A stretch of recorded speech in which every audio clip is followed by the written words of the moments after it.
Nuclear missile ready.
Nuclear missile ready.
Nuclear missile ready.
Nuclear missile ready.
Hello everybody, welcome to another Alpha Pro series. Today we are having a wonderful best of 9 for you and me, and Mr. Creighton Olsen is here as well.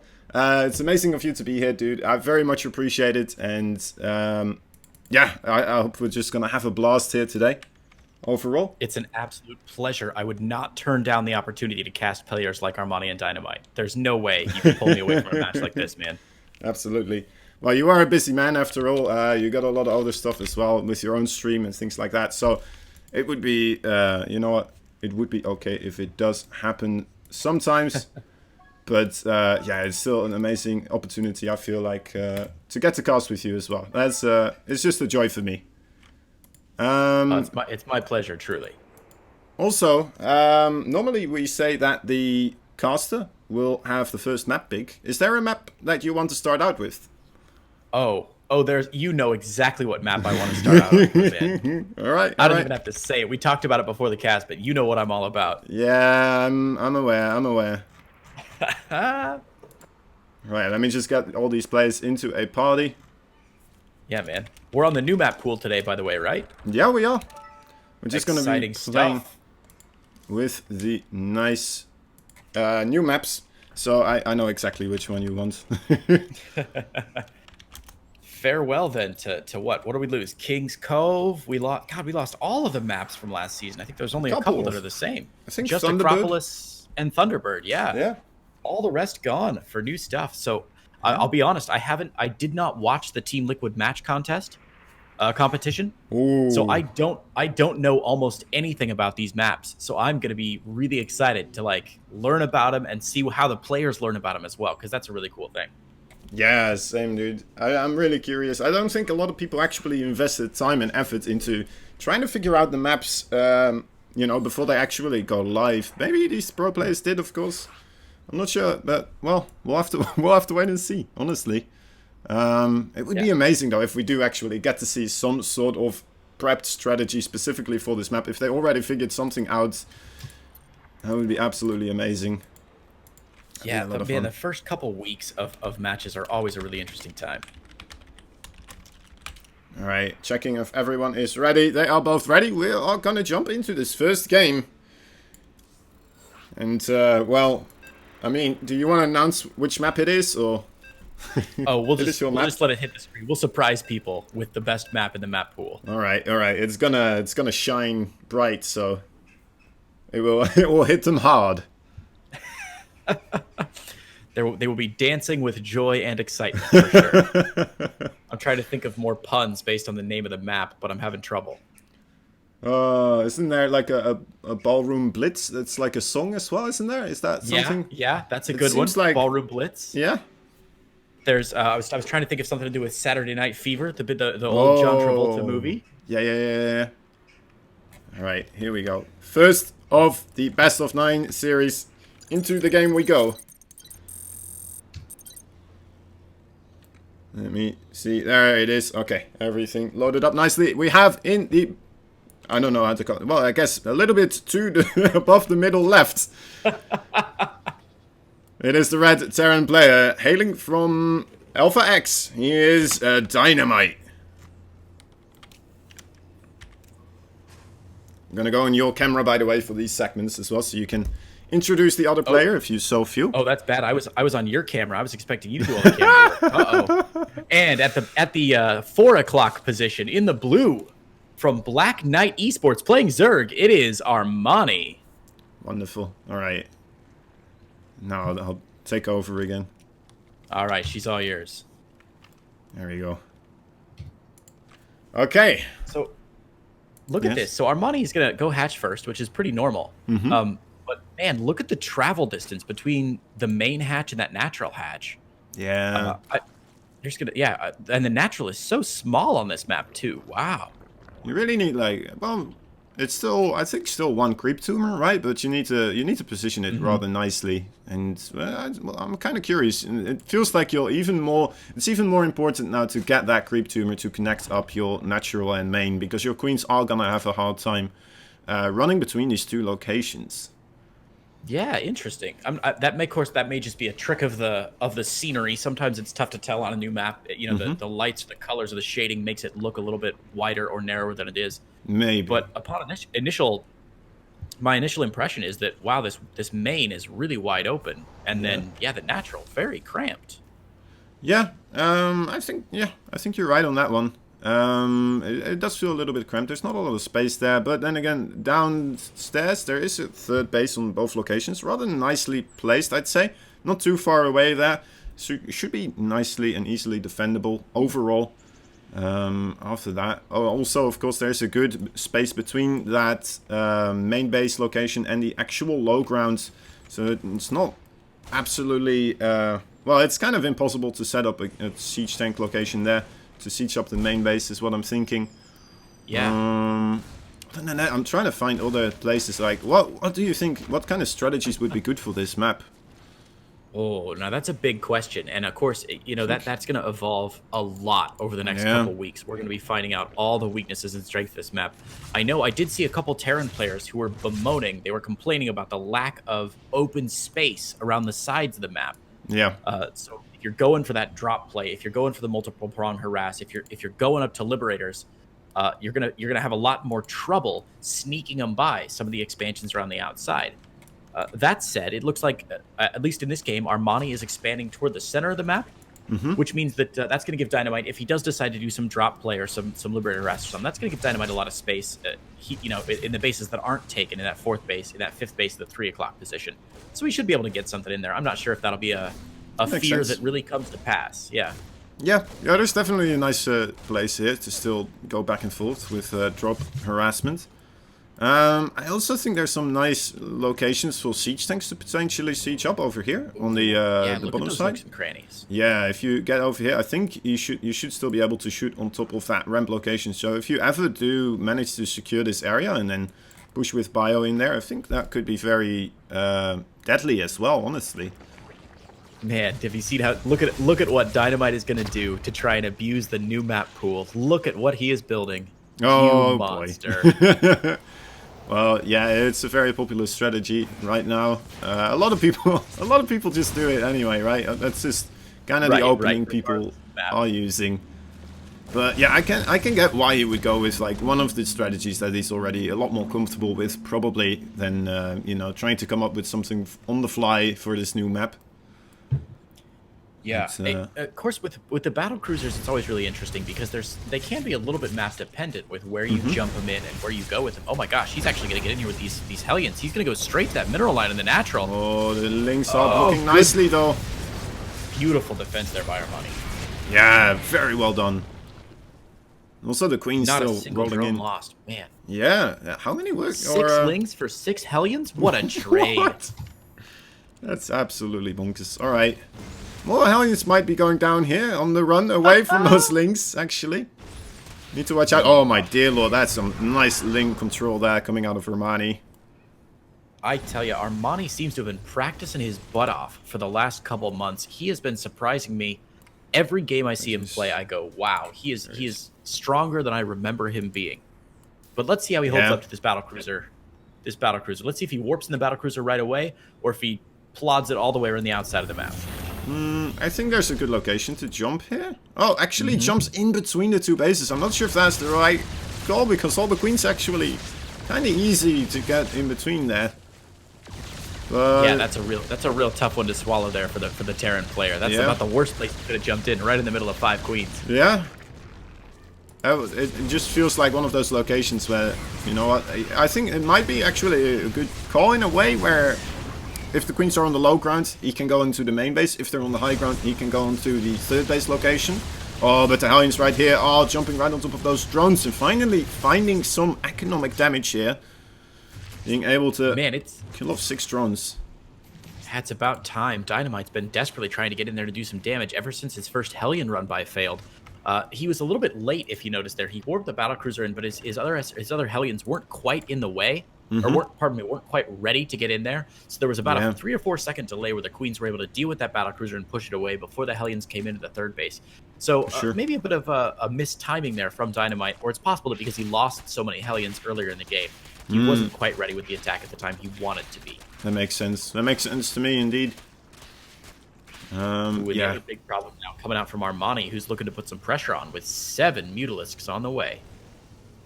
Oh, actually, again, we were talking about the not a lot of dead space around the bases, so Mutalisk kind of an interesting choice here. It might just be because he feels like he's in a good economic position here, that he can do something like this. Go for the more mobile style instead of the more turtley style instead. But yeah, I think you're definitely right. If a Zerg player hasn't been significantly harassed in the early game, they're going to feel comfortable enough to. I mean, look at him; he's getting +1, +1, +1 upgrades right now. He must feel very good about where he is, and of course, these Mutalisks is going to do a great job against Hellions, tanks, and basically everything that's coming out right now, except a couple Marines. Alright, Mutalisk in the main, in panic. A missile turret is being thrown down. The battlecruiser teleports in as well. Needs to try and catch up to these Mutalisks. The Mutalisk, of course, very nimble, very quick. Gonna be able to stop these missile turrets from being produced. And so many SCVs are going down, Creighton. Wow, those glaive worms do crazy damage. Oh man, and DynaMite actually rallying Marines back to the main instead of back to the natural. His first batch of Marines going to the wrong place, and 17 SCVs are going to be killed. That is incredible damage by Armani, who hasn't lost a single Mutalisk yet this game. Yeah, that is a lot of damage indeed, and even more Mutalisk now in the production tab. Of course, he is getting that air upgrade, so I'm wondering how far he's going to go with these Mutalisk, how much he's going to invest actually. That's a very interesting question.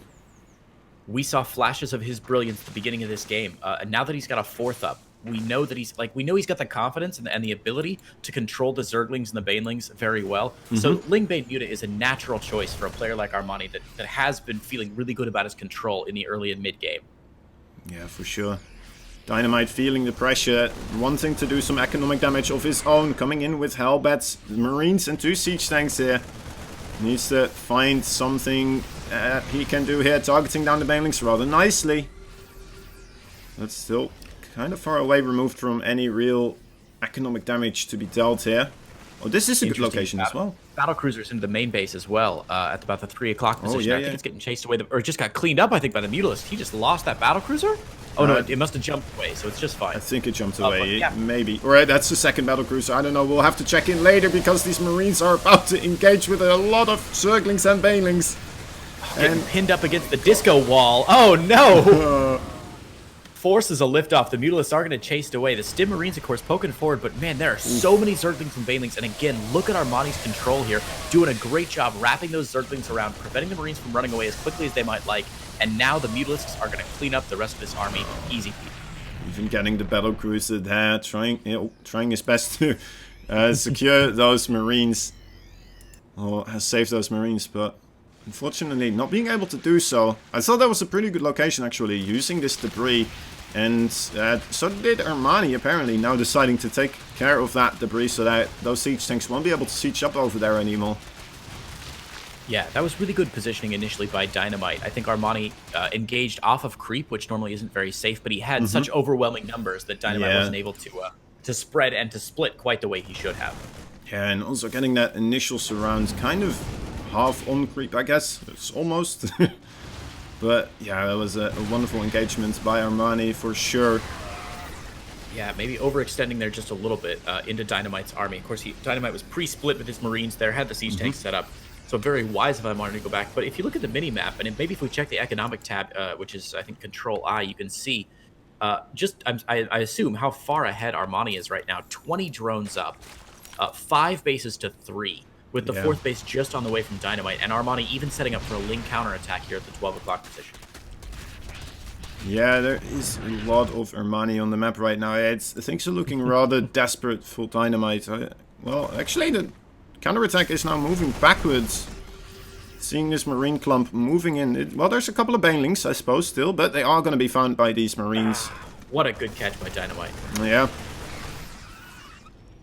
Wonder if this was cancel there. Yeah, I wonder if that was actually a response, or if that was this kind of Lucky trying to move across that path himself. Or it just looked like he was trying to move some Marines in to secure that 4th base, which is now floating over for DynaMite. So yeah, maybe a bit of both. Lucky that he had the Marines there and didn't just float the 4th base over naked. But at the same time, Armani hasn't really put a lot of pressure on him yet either. So he probably felt a little more comfortable expanding than he might have otherwise. Right. denying some more creep spread here, but at the same time there is a lot of Zerglings coming in, catching these reinforcements. Yeah, reinforcements can be totally cut off there. A siege tank goes down, and now the SCV line under attack. And look at the minimap there. DynaMite is going to go all the way back home to deal with this.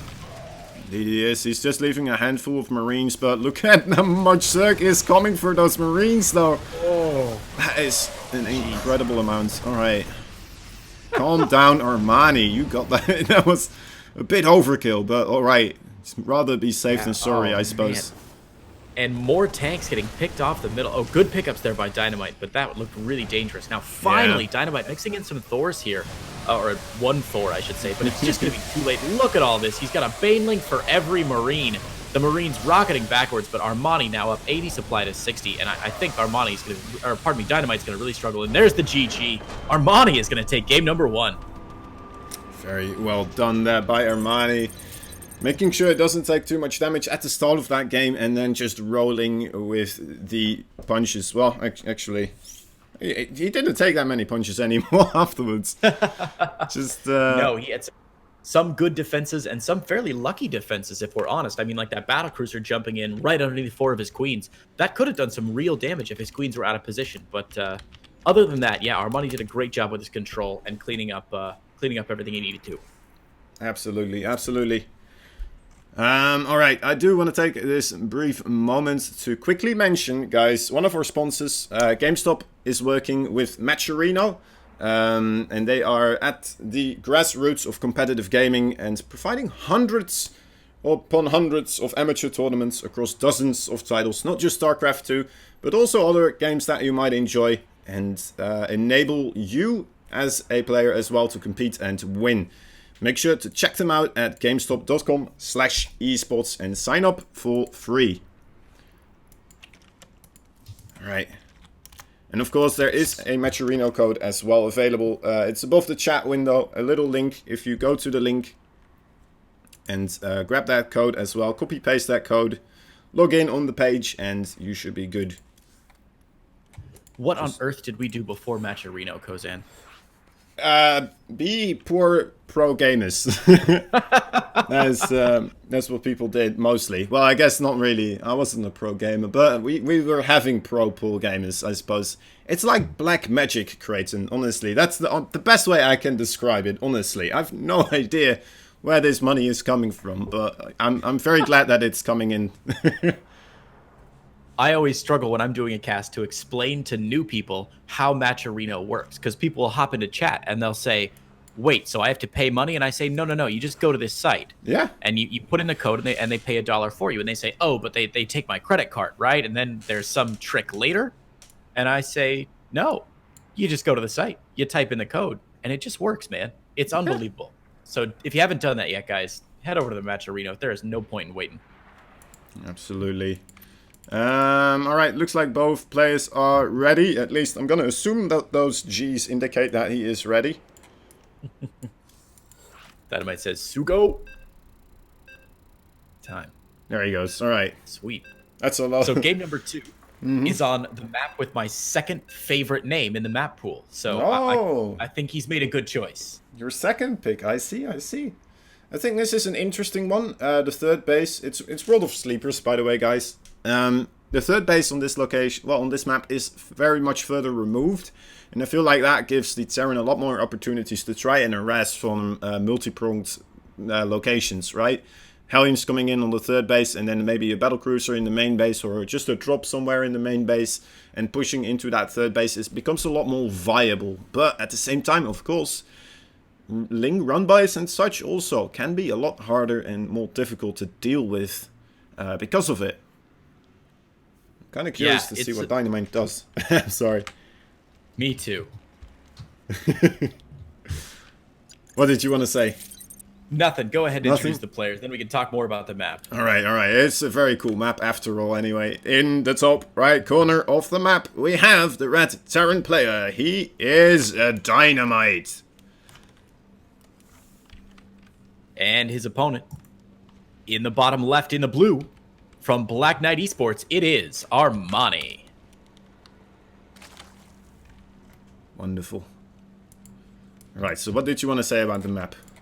Oh, I was just going to say it's very interesting to see a map make it through the Team Liquid map pool that is a 2-base map. Pardon me, that's gonna favor 2-base play for a little bit longer than 3-base play. Yeah. When there are so many complaints right now in the general, I don't know, StarCraft world about how 2-base Protoss is too strong and these Immortal All-Ins are killing us. And we just solved the problem of Immortal All-Ins, didn't we? Aren't we getting rid of that? Like, come on, guys, this is gonna make it happen again. I haven't heard those specific complaints yet because I think nobody's really talking about these maps. I haven't, nobody's seen a whole lot of games on them. These maps came into the map pool yesterday, I think. Yeah, that's true. Well, a lot of people are kind of, sleeping at the wheel, perhaps, as these maps are getting in the map pool, right? So, not a lot of people actually look at the map contest in general, I'd say. Not a lot of, even less people vote, usually.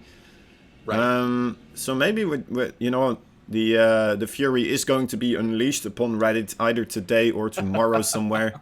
We'll have to wait and see. I'm surprised it's taken this long. Yeah.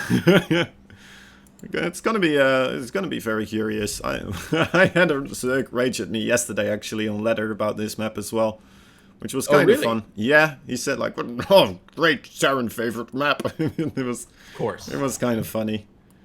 Anyway, yeah, it was just some multi-pronged harassment I was doing, and it was very potent because that third base is very difficult to secure in a way, and Zerg's obviously pretty much I'm trying to think, not a lot of builds are really revolving around 2-base play for Zerg anymore, right? Or at least not for a long period. You really want to try to get that third base up as quickly as possible normally. I guess players like Snoot, maybe. I've seen him try to do more 2-base for a longer period of time, but I've also heard other pro players say that that isn't really the best way to go about anymore. That they found out that that really isn't as economically beneficial as the 3-base is. Yeah, I can't remember the last game I saw that was 2-base play. So yeah, we do see Armani sending that drone over for the third base now. Zergling's going to clean it up for him, and he still gets that third base down at about the 3-minute mark. So new maps or not, it looks like the strategy is going to stay relatively the same, at least for now.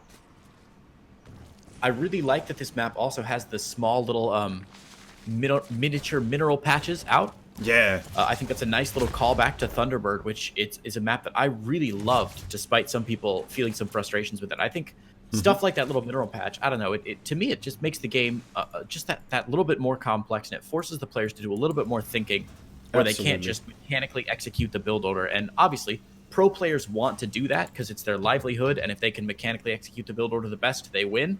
But as a viewer and a caster, man, I love little things like the secret alleyways with those minerals and the hidden rocks and the inhibitor zones on Turbo Cruise. I love them. I completely agree with you, honestly. Wait, Rip? Did I miss something? No, Rip the inhibitor zones on Turbo Cruise. Oh, right, they're gone now, aren't they? There's no new map either with any inhibitor zones. Is there? At least I don't think there is. To be fair. Let's see how this harass does. Oh, never mind. He gets pushed away. What were you gonna say? To be fair, I had that map vetoed as well. It was. Well, I mean, watching people playing it, of course, becomes a lot more exciting, and it does. I feel like it really adds a lot of character, like a lot of personality to maps, and I think that's really important too. To have maps that really stand out in your mind, right? You need to have maps that actually have some characteristic that are genuinely theirs, instead of just having these maps that are pretty much the same overall, right? The colors might change a little bit, and slight differences in how the bases are set up, but overall pretty much the same. I feel like that's just overall not a good thing for the esports side of things. This is one of those discussions that I feel like just goes around in circles, depending on which side of the argument you're on, and it's best had after 3 or 4 beers. Then you can really talk about if you prefer the same maps or different maps. It's like a philosophical argument at this point. That's true. Now, Armani has seen everything DynaMite's doing. He got one of those speed overlords in, and we saw him drop down his lair tech almost immediately following that. I wonder if he's got a special plan to fight against what is certainly going to be a bio push. Against all of DynaMite's massive bioproduction facilities. We see DynaMite starting his 1-1. He's starting his combat shields. He just finished up Stim. Probably going for a pretty early game push here. Yeah, it does appear so.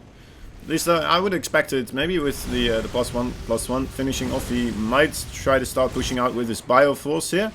Widowmine's also in production, of course, so even more potent to really try and get that punch rolling in there. Also clearing out the mineral patches here. That's kind of fun. Nice. Oh. Dropper Lord coming into this natural here. Hasn't been spotted yet, and I love that Armani is being patient with it. A lot of times we'll see players just send those in as soon as they get ready for them and not wait to make sure there's nothing there to defend. And here we go. Yeah. Oh, man, I love Rainlings so much. Well, you're gonna get them. Yes, come on. They don't have plus DynaMite not pulling. Yet. DynaMite not pulling. Oh, no!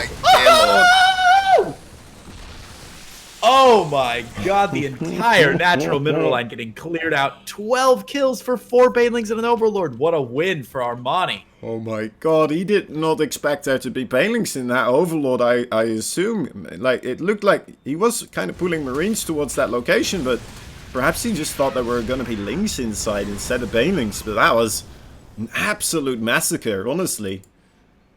Yeah, and this is what's been really interesting. I've seen in the last couple of weeks, a lot of Zerg players are doing this Dropper Lord play. Oh, hang on just a minute. DynaMite coming in with a little bit of aggression. On the other side of those trees, going to push the Queens back. But with Lings and Banelings here, I think Armani should be able to defend. Oh, nice. Getting a good Baneling hit on a couple of those Widow Mines also. And he's going to force DynaMite off creep. And we're going to see the back and forth of the Bio versus Ling Bane start. And this is going to continue for a while now. The Baneling speed is about to finish up though. As soon as that gets finished, it's going to be so much more difficult for DynaMite to stay in control here. He doesn't have that many Marines, and oh my dear lord, it finishes up just as he pushes up to the edge of the creep there. And his attack gets absolutely annihilated. Man, Armani again with really nice control, and DynaMite getting into a tricky situations with his positioning and with his micro. Those are two things that I think a lot of players sort of take for granted when they watch pro games, because pro gamers are just so often just always in the right position. But this game and the last game, we've seen DynaMite a couple times with his army in a place on the map that just makes it very difficult for him to respond to whatever Armani throws at him. Yeah, absolutely. Again, using those Mutalisks as well. Again, on a map without much airspace, honestly, but still opting to go for those Mutalisks. Perhaps in a response to how DynaMite plays as well, with the amount of drops that he's going for. But, kind of interesting. Yeah. I'm wondering if we're going to see this throughout the series, just continue on, or if this is just... It's always a good question, you know, when is the right time to mix up your strategy, especially in a best of 9. Oh, hold on. True. Big mine hits. Oh, okay.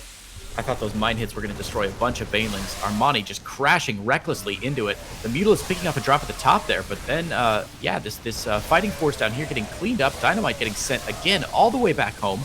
Armani defending this just beautifully. Oh, good Widowmine hit. Ooh, I'm not sure if it's enough though. Does he have? He doesn't have burrowing claws or the. Oh, it's just starting drilling claws. Yeah, there they are. I think he's listening to the cast. As soon as he said he doesn't have drilling claws, he just started the upgrade right away. It's like, oh snap. Gotta get that so, wrong. Yeah, drilling claws starting in 2-2 as well. We do see DynaMite mixing in another Thor, which might be his only saving grace, but really Armani has been in control basically this entire game. I mean, the whole tenet of playing ZVT as a Terran player is that you've got to stop the Zerg from getting to their late game composition. And so far in these 2 games, DynaMite has just failed to do that. Yeah, or at least significantly hinder the Zerg economy from being able to just get that so comfortably that, you know, it becomes near impossible for the Terran to win in that situation. I think you're absolutely right on that one. And especially now... Oh, go ahead, sorry. Especially now that there are only 3 bases available for DynaMite, and there's, I think, well, a 5th base on the way. I think it's about to finish up here, or it's already finished actually, but perhaps it's not even gonna matter. There is so much Zerg now rolling in here. The 3rd base of DynaMite in a lot of trouble. More Banelings rolling in. Oh, getting so close to those Marines.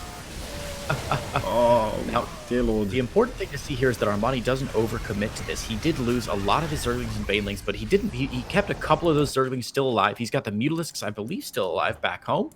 Yeah, he's lost 8 Mutalisks, but he's still got a healthy flock here. A lot of Zerg players will try and capitalize on that very strongly and move once they see a little bit of damage done. They'll throw away their whole army. Armani is not in a position to do that yet. He's not maxed out. He doesn't. Well, he has a big bank, but not enough. He's having trouble spending his money, honestly, on only 5 bases. So this actually could be a decent little counter push here from DynaMite, who knows that he's weakened Armani a little bit. But man, with Armani's Ling Bane control, I think it'll be a struggle for DynaMite to capitalize. I feel like the Widowmines are doing a lot of friendly fire in this game as well. That's very, very unfortunate. Especially because DynaMite needs to get those magical Widowmine hits really to get back into this. You know, just hitting like 6 Banelings in one shot with that Widowmine, but in he comes again. More Marines being thrown into the Zerg slaughter machine. And some nice Widowmine hits do finally go down on a couple of these units there. Of the Mutalisk flock now completely gone. The Thor was almost all the way down, but its life was saved. And Armani should have enough here to push across a little bit. But again, in that last engagement, we saw DynaMite engaging without his Marines pre-split, with his Thor not putting on the DPS that it needed until the very end of that, and with a Widowmine spread that was decent but not great. So again, a sort of a positioning mistake there, I think, from DynaMite that allowed Armani to capitalize on what should have otherwise been a pretty decent fight maybe for our Terran player. Yeah, absolutely. Yeah, perhaps just not expecting Armani to be so close to the edge of the creep and get there so quickly as well. You know, sometimes you get blindsided in that way where it's like, oh my dear lord, there's already Zerglings, Banelings and everything is already here. I thought I would have a couple more seconds, but yeah, it just happens sometimes. The counter-attack coming in from Armani here on the natural base as DynaMite is pushing on the top side here. I like how he's trying to get these other weird locations in, so maybe it becomes a little bit more tricky for those Zerglings and Banelings to get there in time, but I don't know, Kratos, this doesn't look good for DynaMite. No, I think Armani's getting a lot of damage done. Now, it's cool that the army supply for DynaMite is still actually pretty high. It's nice with Bio that you've always got something on the map. So if you're playing mech, for example, and your mech army is way out of the way, then these Zergling run-bys will just kill you. They will straight up, you will lose every SCV and you'll be dead. But when you've got Bio coming out every, couple seconds like DynaMite does, you're able to lose a couple SCVs here and there, but eventually clean things up. So while the Zergling run-by was great there for Armani, DynaMite still holding on in this game pretty well. But the tech switch to Corruptors already on the way for Armani. Yeah, that is the ticking time bomb in this series, isn't it? As soon as those Brute Lords are on the field, I'm not sure actually how good Brute Lords are on this map, but I don't think DynaMite really is in a position here to start transitioning. He's already adding Thors, of course, but mostly producing Widowmines at the moment as well. He might need a couple more. Oh, actually, yeah, I'm not sure if Armani is going to go up to Brood Lords. He is cranking out Ultralisks. Yeah. Invested pretty heavy into Ultralisk tech. So I think it would be probably surprising to see him upgrade to a Greater Spire and then go for Brood Lords. These Corruptors probably just to cause some damage, pick off Medivacs where they can, and then eventually, once the Terran is out on the map, I imagine, of course, he'll do that classic Zerg thing where you swing the Corruptors in and take out one of the bases. But ooh, good catch on there on the observation thing. The Greater Spire is in production. It is, yeah. Well, I guess you don't see it very often, honestly. I just kind of assumed with those Corruptors that Brood Lords would be on the way, but then seeing the Ultralisk, I was a little bit also thinking, like, is he actually going to, or is this just, me making a little bit of a mistake? But it's okay. It's always so hard to call. New players, new maps, best of 9. That changes the mechanics of these players, the calculus of these players sometimes. But let's see here. Oh, big engagement coming up. Oh, and they retreat. Oh, man, I was so excited. Here it is! Here it comes! That would have been a pretty... Yeah. That would have been a pretty fair fight, actually. The Ultralisks weren't quite in the battle yet. The Thors were ready to tear out some of those Lings and Banelings. I would not have been surprised to see that swing either way, depending on who focused fire down a little bit better. But DynaMite being very aggressive here and pushing onto creep, clearing some creep, and then stepping back, not overcommitting. This is what he needs to do.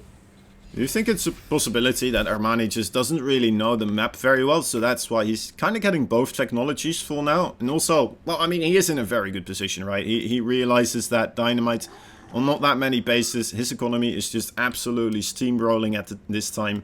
If we look at the income graph, it is just a blue line. It's like there's 2 little dots of red at one point. And that's probably just 6 mules being dropped at the same time. And then even then, it's like just like 2% advantage for DynaMite. But Yeah, it could be that he just doesn't know what technology is the best on this map. Yeah, I think you're right. Armani is now making 7 Broodlords, transitioning over. I think he sent those Ultra. I think the Ultralisks are probably still in the field, actually. He hasn't lost a single Ultralisk yet. So they're all still in the field. Getting up to Broodlord Ultra with about a zillion Banelings behind it.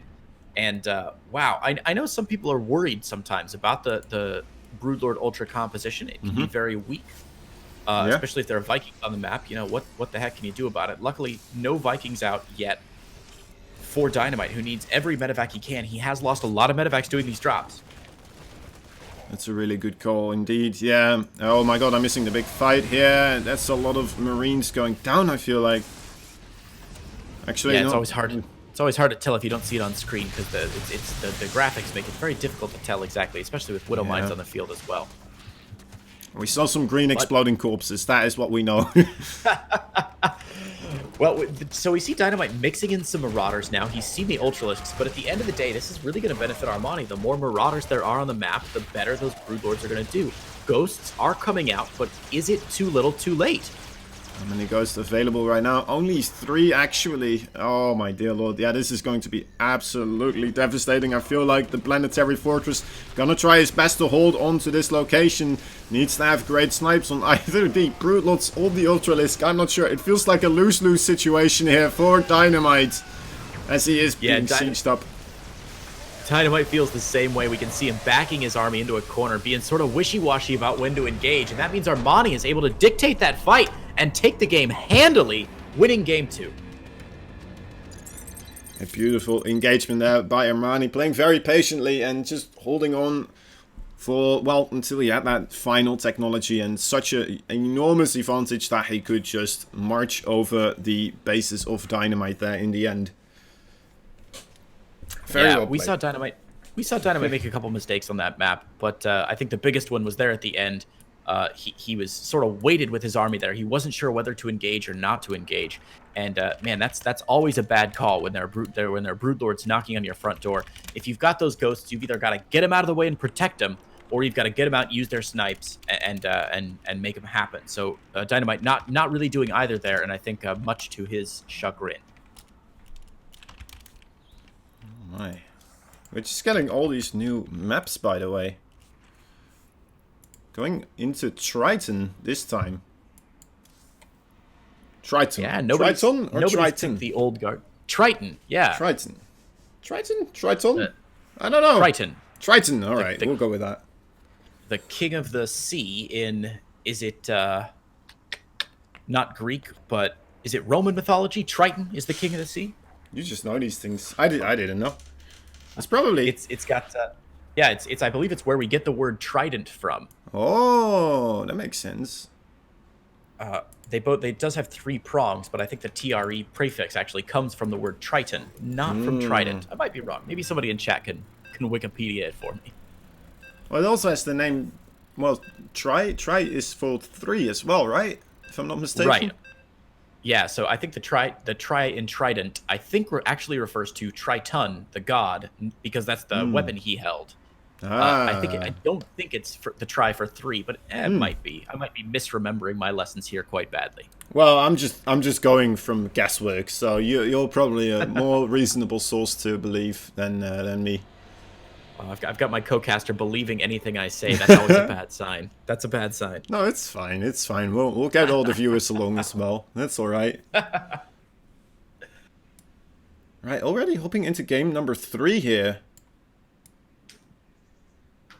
And, well, I mean, the matches are taking reasonably long. It's not like they're ending in like the first 10 minutes, but yeah, it's kind of ending in late game. Is that a word, late game? Sure, we'll make it a term.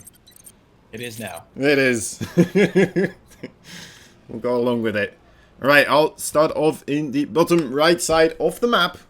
We have the blue Zerg player up 2-0 right now. He's called Armani. And his opponent in the top left of Triton LE from Clan Alpha X, or is it, pardon me, is it Team or Clan Alpha X? Team is fine. Team from Team Alpha X. It is DynaMite. was just taking a sip of water as you asked the question. I was Oh, like, sorry. I was very nervous. I always get worried because I cast a lot of games with like people who aren't on teams with low-level players, and they're very often in clans. So just out of habit, I sometimes say from clan such and such, and then I've had people who have contacted me afterwards and said I'm very sorry, but I'm not in a clan. I am on a team. Thank you very much. Well, you'll have to know that I'm butcher of the names myself, so it's already. You're in good company. It's all right. Okay. Good. We can ruin everything together then. Absolutely. They're used to it, pretty much. That's the thing. I try my best, right? It's not like I'm doing it on purpose. I really try. It's just inevitable that eventually I'll say any word at any time wrong.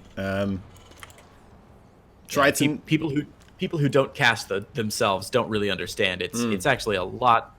And I know I'm saying it as a caster, so it's hard to believe, but it's very difficult to do this correctly, and I screw up all the time. So absolutely, I remember the first time I cast the GSL, I called Artosis tasteless within the first like 3 minutes of the cast, and that all week I had been like, I'm not going to call him tasteless. I'm not going to call him tasteless. And then of course, as soon as the broadcast started, of course tasteless, great. And I was like, oh, son of a gun. Oh man, I completely missed that, honestly. Oh, well, good. The less people that noticed, the better. Yeah. Maybe you know what? I just see Tasteless and Artosis as the same person almost anyway, right? As they are the casting Archon. Of course. So it's already. I'm sure Artosis didn't really mind either. Oh no, he said it was a great compliment. Oh man, you're so good with those things. What a dude! Like, yeah, he's what an incredibly talented human and a good dude as well. He's expecting his fourth child, by the way. Did you know that? Oh, that's amazing. Wonder how many more children we can get from him. I mean, the more the merrier. Honestly, that's I heard him saying I don't know if this is public knowledge. I heard him saying at the bar the other day, this is probably the last one. Oh man. I think he's happy with 4, but we should have an entire nation of Artosis' children. It would rival South Korea in StarCraft prowess. Check this out. Armani is going for Overlord speed again, and I love this. Have you seen more Zergs doing this the last couple of months? Yeah. Overlord speed early? Yeah, they're getting it early. I feel like they're doing it in a response to try and get the earlier scouts, so they can figure out if there's actually battle cruisers or something like that going on. Actually, did he do it the first game as well? Or... Yes, he had it in... Oh god, I'm forgetting the maps. I think he just did it second and third game. Yeah, I'm not sure on Disco Bloodbath if he did or not, but I remember seeing it last game. Exactly. And this game again, finishing up that early Overlord speed so he can get in and get that scout. So it might be a reaction to the first game where he did face off against the battlecruiser, and now he's like, alright, well, this is somebody that does like to go for the battlecruiser opening, so I should go and scout for that.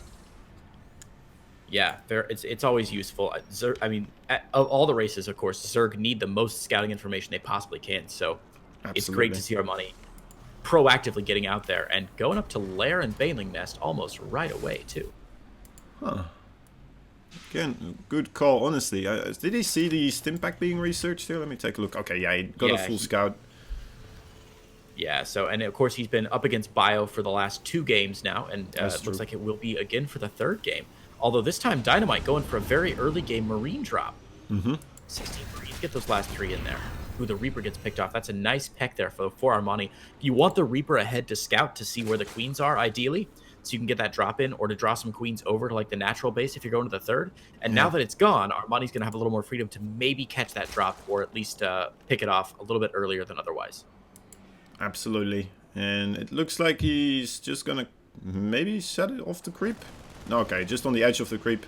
So playing it safe for now with the drop. The queens are already in a good position to hold this off, though.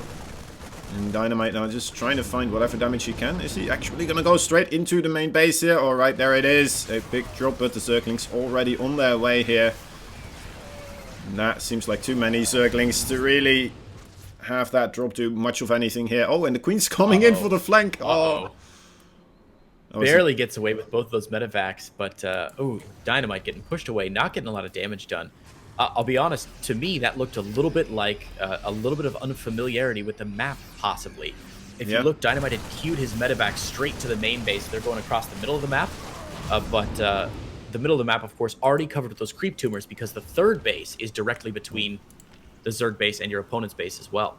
So I think maybe he just queued those and thinking, oh, I'll check them later or I'll get back to him, and then went over a creep tumor and missed it. But man, Armani being so aggressive, pushing these things away and doing a good job spreading his creep already about halfway across the map, and it's only 6 minutes into the game. Yeah, that is a good call. Yeah, that is a lot of creep. That's a lot of creep tumors as well. Already having about 7 here, and then making 3 more there. Up to 10, and then on this side there's just a singular creep tumor. The one lonely creep tumor. Well, DynaMite's done a really good job of sweeping up the creep this series as well. It looks like, you know, pro players rotate through. I see a lot of pro players who are like, okay, today's focus, I'm going to be working on not getting supply blocked. Today's focus, I'm going to be narrowing my timing for my +2 by 10 seconds or whatever. And to me, it feels a lot like DynaMite the last couple days has been like, okay, my focus today is canceling all these creep tumors because I can't let Armani have control of the map like that. Yeah, it's a really good thing to do, honestly. Like, mostly with these drops, if you do try to commit to a mineral line somewhere, it becomes a lot easier for the Zerg to hold it off. Like, for example, like this, already the Overlord scouting it out, of course, and immediately those Zerglings react. So just being on the edge of that creep, denying that vision from coming in, I always feel like it's a fun little mini game, right? In the game of StarCraft. Man, that's one thing that makes this such a great game to watch over and over and over again, is that there are so many little skill checks at every phase of the game. Not just the early game when you're like battling a Reaper and some Zerglings to see who can win that little battle, but the mid game where you're trying to sneak Zerglings through supply depots, and even in the late game where you're doing these micro tricks. But a little bit of pressure here, actually, on the third base from DynaMite is going to force him to pick up and get away, though. Siege Tank's on a really nice position there on the low ground, but I don't think there's quite enough DPS. And with those Marines and the medevacs, they're going to be forced out. Both of the Siege Tanks are going to go down, and Armani, again, pushing away this drop. DynaMite hasn't killed a single drone in the series? Yeah, Armani really on top of everything here.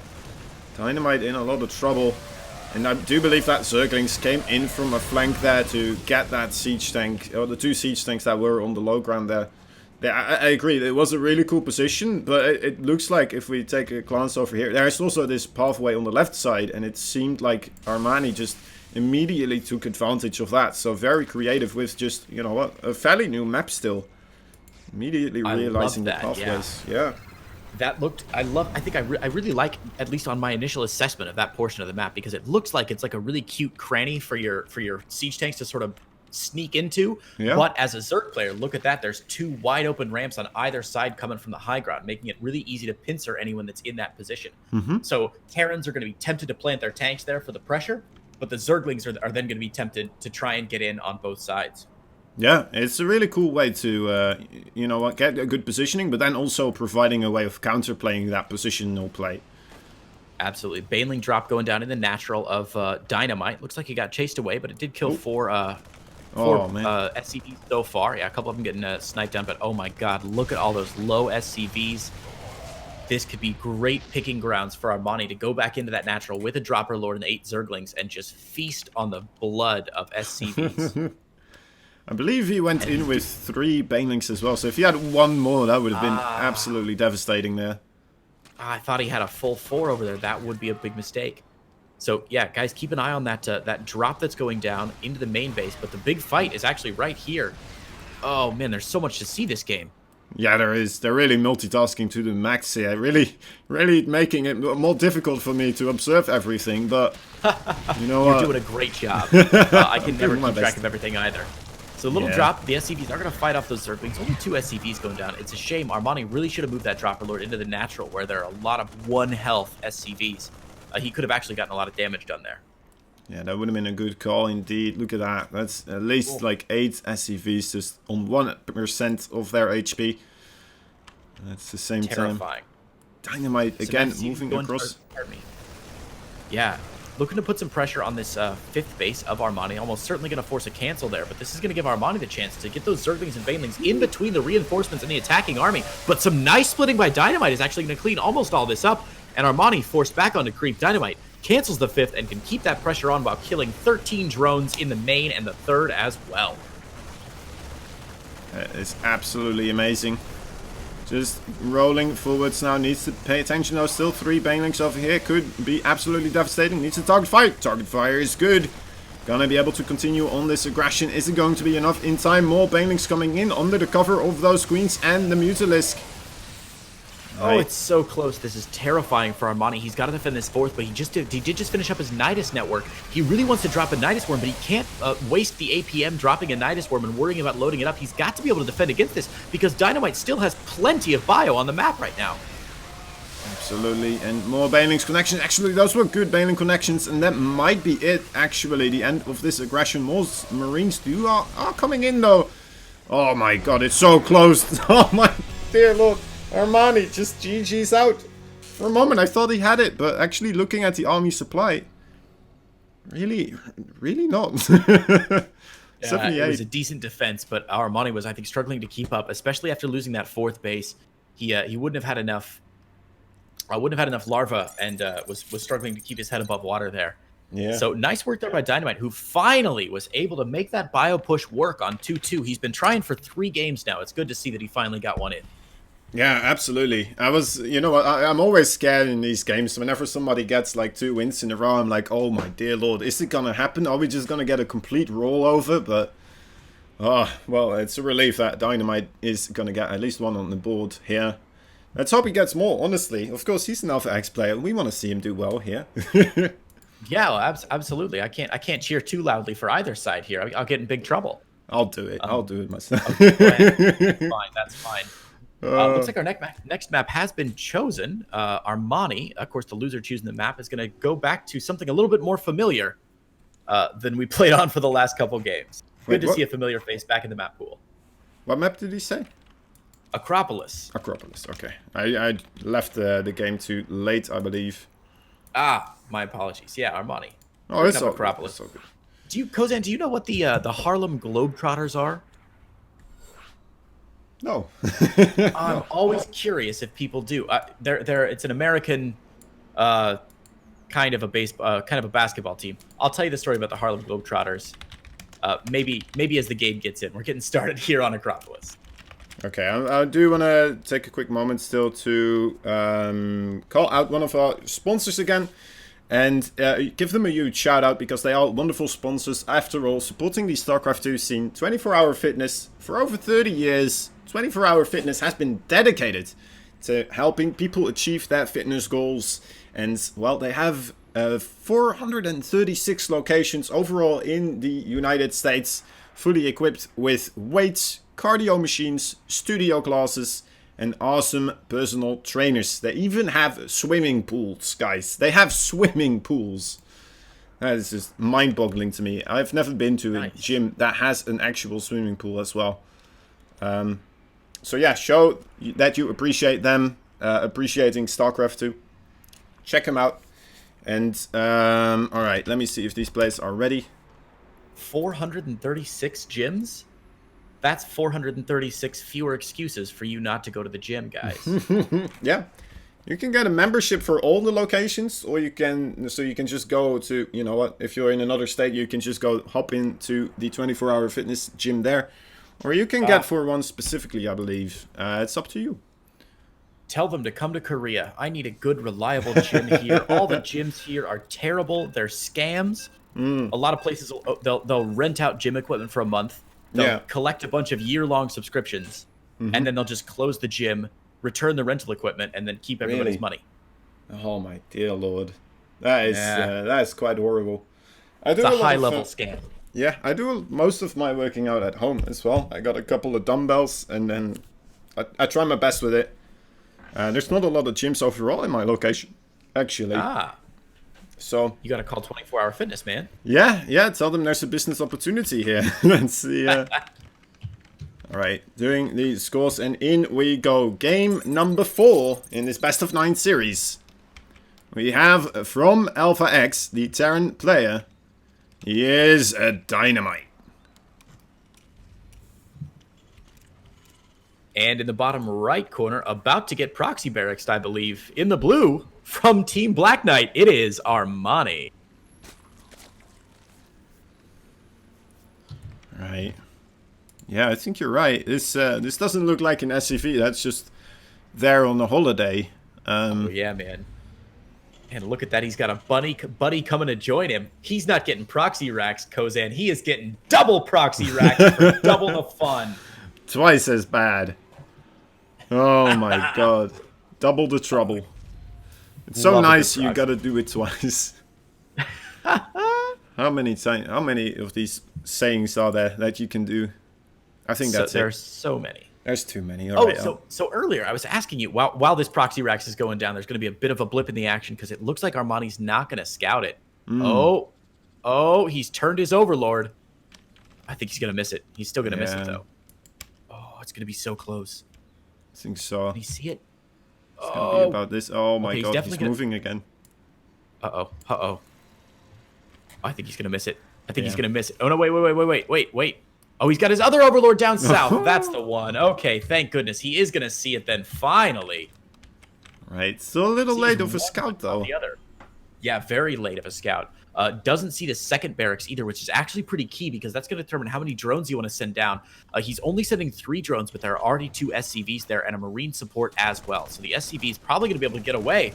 I've also seen the SCVs repair each other if you're feeling really cute, but does stop the building of the barracks for now and now pulls enough drones. There we go. Okay, yeah, looks like he's on top of things. One SCV already very low. Gonna get it. Actually, the other SCV in trouble as well. So, and third SCV did get pulled. Yeah, DynaMite's bought 3 SCVs now. The drones, of course, separated from the natural now. That spine crawler is going to finish up, and that's bad news for DynaMite. As once the spine crawler's down, especially if that bunker doesn't finish, it's very, very difficult to capitalize. At the same time, look at that. Armani has 1, 2, 3, 4, 5, 6, 7, 8, 9 drones that are not mining right now. Yeah. So, this is really interesting. So, marching up more Marines. Needs to get a lethal ball of Marines here, trying to deal with these Zerglings. Doesn't want to let these drones escape either at the same time. Alright, moving in on these. Drones getting behind the mineral lines there, getting pushed away. They are going to get back onto creep, though, and he will save actually a pretty significant majority of them. So these Marines now caught between a queen and a hard place, a couple of Zerglings, and DynaMite's going to try and micro back, and Armani's actually going to blink first and get back on creep. DynaMite still with 6 Marines here. He hasn't lost almost anything this game yet. 1 Marine? Oh my goodness. Yeah, it looks like he is giving up on this attack, though. For now, I mean, he did only commit with the 2 barracks, so behind this, he's still in a pretty good position. He is ahead with 5 workers, actually, in this early on in the game. That is a massive lead, I have to say. His second base, though, of course, only just now starting. So a little bit of a delay there, but overall, still in a pretty good position here. Yeah, not bad at all there for DynaMite, who even gets the repair out on that injured barracks. Well done, DynaMite. Yeah. Very well done. That was behind this, just build with a pretty standard 1-1-1 build. Barracks, factory, starport, and a couple Hellions out. So the game, I think, is going to normalize just a little bit with DynaMite putting on honestly, some pretty decent pressure here in game number 4. Oh, actually, as we think it's going to normalize, look at the production tab. There's 16 links on the way. There's a baneling nest on the way as well. I think this drone might just be a little bit of a... how do you call this? Trying to... Fake out. Fake out, exactly, yeah. My Dutchness was coming through there for a moment. What's the Dutch word for fake out? I don't know. Don't ask me that. I was just using it as an excuse, Creighton. That is... Okay. I understand. See, I only speak 1 language, so I've got to know what the words are because I don't have a second language to back up on. Wow, the Marines finding a really nice position there behind that little doodad on the map. Is going to pick up with 5 of them, but there are still a lot of Zerglings left. Baneling Nest about to finish, and this is actually could be a little bit bad for DynaMite. I love the choice to get a Liberator, though. Of course, Liberator completely immune to Lings and Banes. Yeah, a very, very good choice indeed. I have to agree. Just getting a second medevac here seems a little bit pointless. And those Banelings are getting close to finishing up, but most of the Zerglings actually already having gone down here. And now, of course, without Baneling speed, those Hellions should be able to just micro against this. And GG being called. DynaMite holding off that Zergling Baneling aggression absolutely marvelously. And taking another score here. Tying up the series again. Yeah, man. I know we spent the first couple games talking about how great Armani's control has been, but DynaMite showing us that he is no slouch. Absolutely right. Okay, back to, again, an old map. Looks like we got somebody who has a preference for the ones that he knows, and someone who's a little bit more experimental, perhaps. Yeah, it's interesting that DynaMite has won a game now on a new map and an old map. Yeah. Well, I guess he didn't really go for a complete regular game, I suppose. Oh, 2 Rex is a little bit of a regular game. Overall, you know, maybe a bit more sneakily catching him off guard. Well, we'll count it as he gets back onto Thunderbird LE, a classic map, one of my favorite maps for TVZ as well. Absolutely. Okay, so I'm just going to show you guys over here. There is a link above the chat, the Matcherino. I'm going to show you the page. All you got to do is press sign in, go to Twitch for or whatever you want, honestly. It's going to sign you in. You press contribute, put in the coupon code and say... Oh, it's waiting. You don't have to fill anything in. Wait, is it 6? It is actually 6. Huh. Right, well, I may have already done it with the 105. But anyway, there we go. That's all you got to do. And then you will have a little bit of extra money being given for absolute free. You don't have to give any of your information at all. And, yeah. Show these players that we appreciate them. And, you know what? Give them a little bit of extra pocket change as well. And it will help out the, you know what, the scene overall, of course, very much so. Yeah, man. I mean, seeing these Korean players in best of 9 series, how often does that happen? The Alpha X Pro Series has just been so fantastic. And honestly, it takes so little effort for you to go to that Matcherino page and just click the button to give them free money. Yeah. Not even out of your own pocket. So, guys, if you haven't done that yet, do hop over to the Matcherino and contribute. Just type in the code, 50 free cents, and every little bit counts for these players. Exactly. And I do believe, like, it is actually, like, I suppose you have to click on the link. You have to click sign in. Press what you want to sign in on. Copy paste the code, so that's 2 more clicks. And then press contribute. That's 6 clicks. That's 6 clicks, and you're there. That's like 8 cents a click that you're earning there. That's not too bad at all, actually. Yeah, I mean, if it was a clicker game and you could just keep going, that would be quite something. I saw that we already have $10 extra raised for this event. That's great. That's 4 beers from a convenience store for one of these players. Exactly. I might have to change the code here because I'm not sure. Did you already sign it up as well? Or have I done the code yet? Yeah. I'm just kind of curious because if you could try if the 105 works, also I'm gonna have to change it in the notification, or I'm gonna ask Sushi maybe, perhaps. Sure. Let me give it a chance here. I'll see if I can get it done. Cool. I didn't get the link until I started casting the game, and I thought it would be irresponsible of me. It's fine. To donate money and cast at the same time. I feel like it adds a little bit of personality as well. Some genuine, actual things happening behind the scenes. You know, we're not the GSL here. We're just you know, I'm still streaming from my living room. Sometimes things go wrong. Sometimes things go right. And you know what? It's it's part of the charm, maybe. You know, not being as bothered about these things. I completely agree. Okay. I mostly stream from my pajama pants in my living room as well. Well, I'm just glad that I don't have a glass table that people can see my pajama pants. All right. We have in the top left corner of the map, tying up the series with that 2 Rex proxy. And then holding off a beautiful Baneling all in absolutely stunningly well. It is the red Terran player. He is a DynaMite. And his opponent on the bottom left-hand side of the map, going for a more economic opening this time, finally getting his spawning pool down in the blue from Black Knight. It's Armani. Stunning. I mean, it is one of the more macro-orientated maps. I feel like we still kind of got to figure out, maybe perhaps, which maps are the biggest macro maps on the new map pool. But it feels like we got a lot of them, don't we? Overall, it feels like there's a lot of macro maps right now available in the map pool.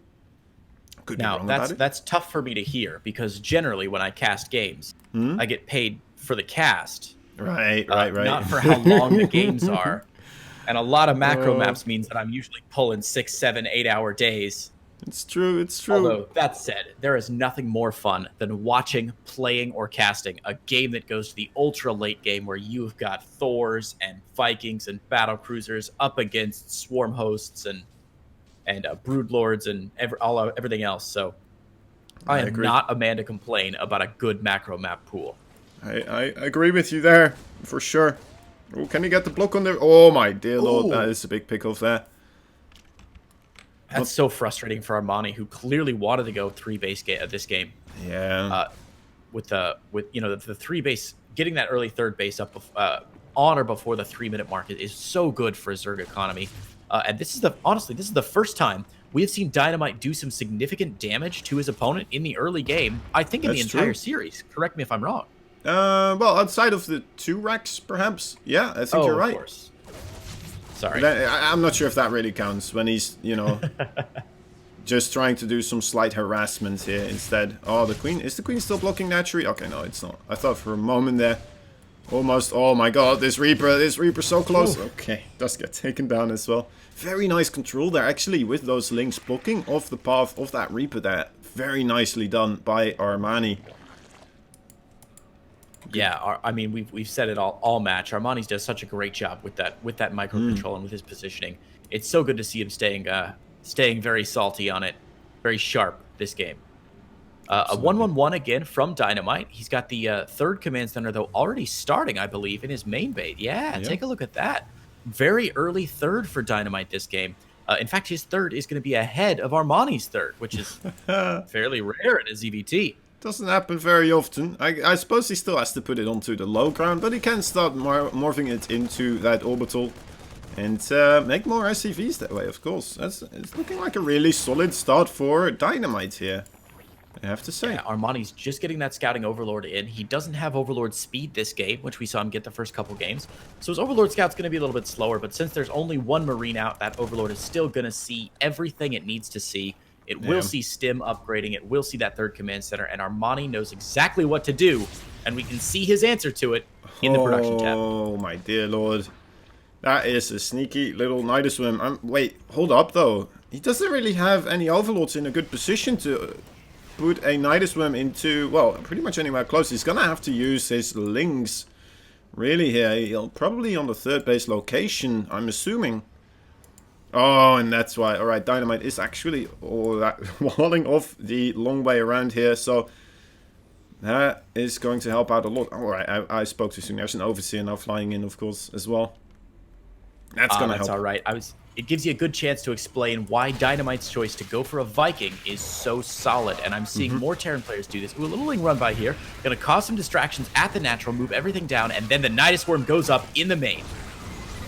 There it is. There is already that supply depot there, though. DynaMite prepping for this, and the Hellions do come along. There's only links inside of this Night Swim, so the Hellions are gonna... Oh, I forgot about the Queens, of course, the Queens as well, but... No roaches so far. The siege tank in a little bit of trouble here. Perhaps a little bit too close to that wall, but ooh, it's gonna be very close. All the SUVs are being pulled. A lot of the Hellions already have gone down. Oh, the siege tank still standing strong, but so much transfuse is available for these queens. The tank goes down, and I think Armani may have done it. What a pickoff for our Zerg player there, forcing those Vikings all to land. The Vikings, of course, practically useless, and it's going to be an immediate GG there out of DynaMite. Armani is going to take game number 3, putting himself very, very close to the end of this series. Yeah, still only needs to win 2 more games, and then DynaMite still has to win 3 more. So that is a significant lead indeed. And he's got to be feeling good about that, of course. Kind of stopping the momentum that DynaMite was building up there. Trying to make a comeback happen. It's always so dangerous when your opponent wins the first 2 games. Because that puts you in such a tough spot. Even in a best of 9 like this one, where there are going to be a lot of games played today. Losing the first game is like, all right, whatever, 50-50. Losing 2 in a row is rough. But then on the other side of that, of course, when your opponent comes back 2 games... I think nothing probably feels worse as a player than getting a 2-3 game lead and then just getting dumpstered in the back half of a series. You're absolutely right there, yeah.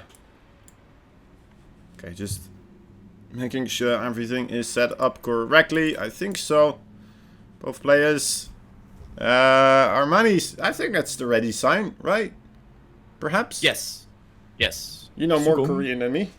A little bit. is good to go. Alright. Yeah, and... Sugo is like ready. Okay, okay.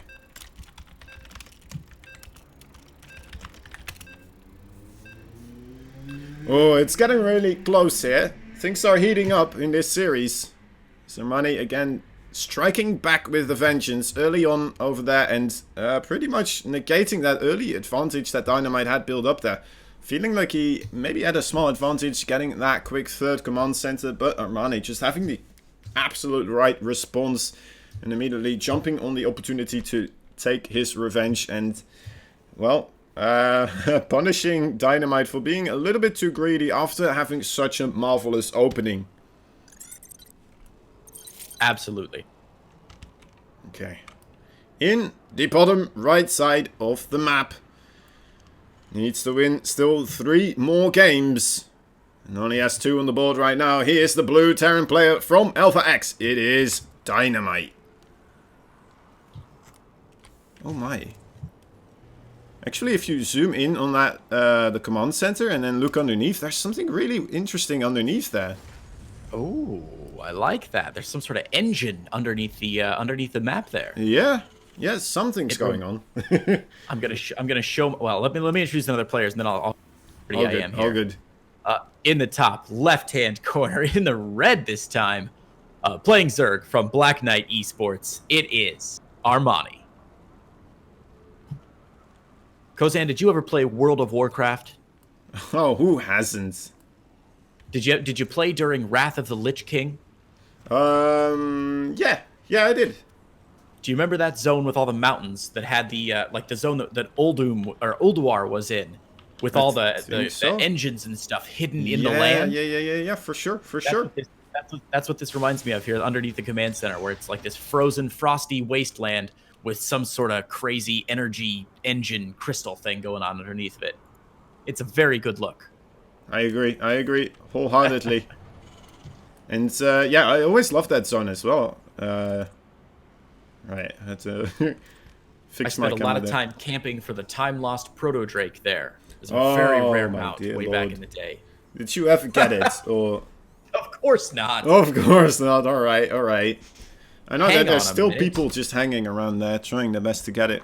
What is up? Did I miss something? What are we looking at? No, but do you see what's on this map that I thought was completely lost with Turbo Cruise 84? Oh, the slow fields. I'm so happy.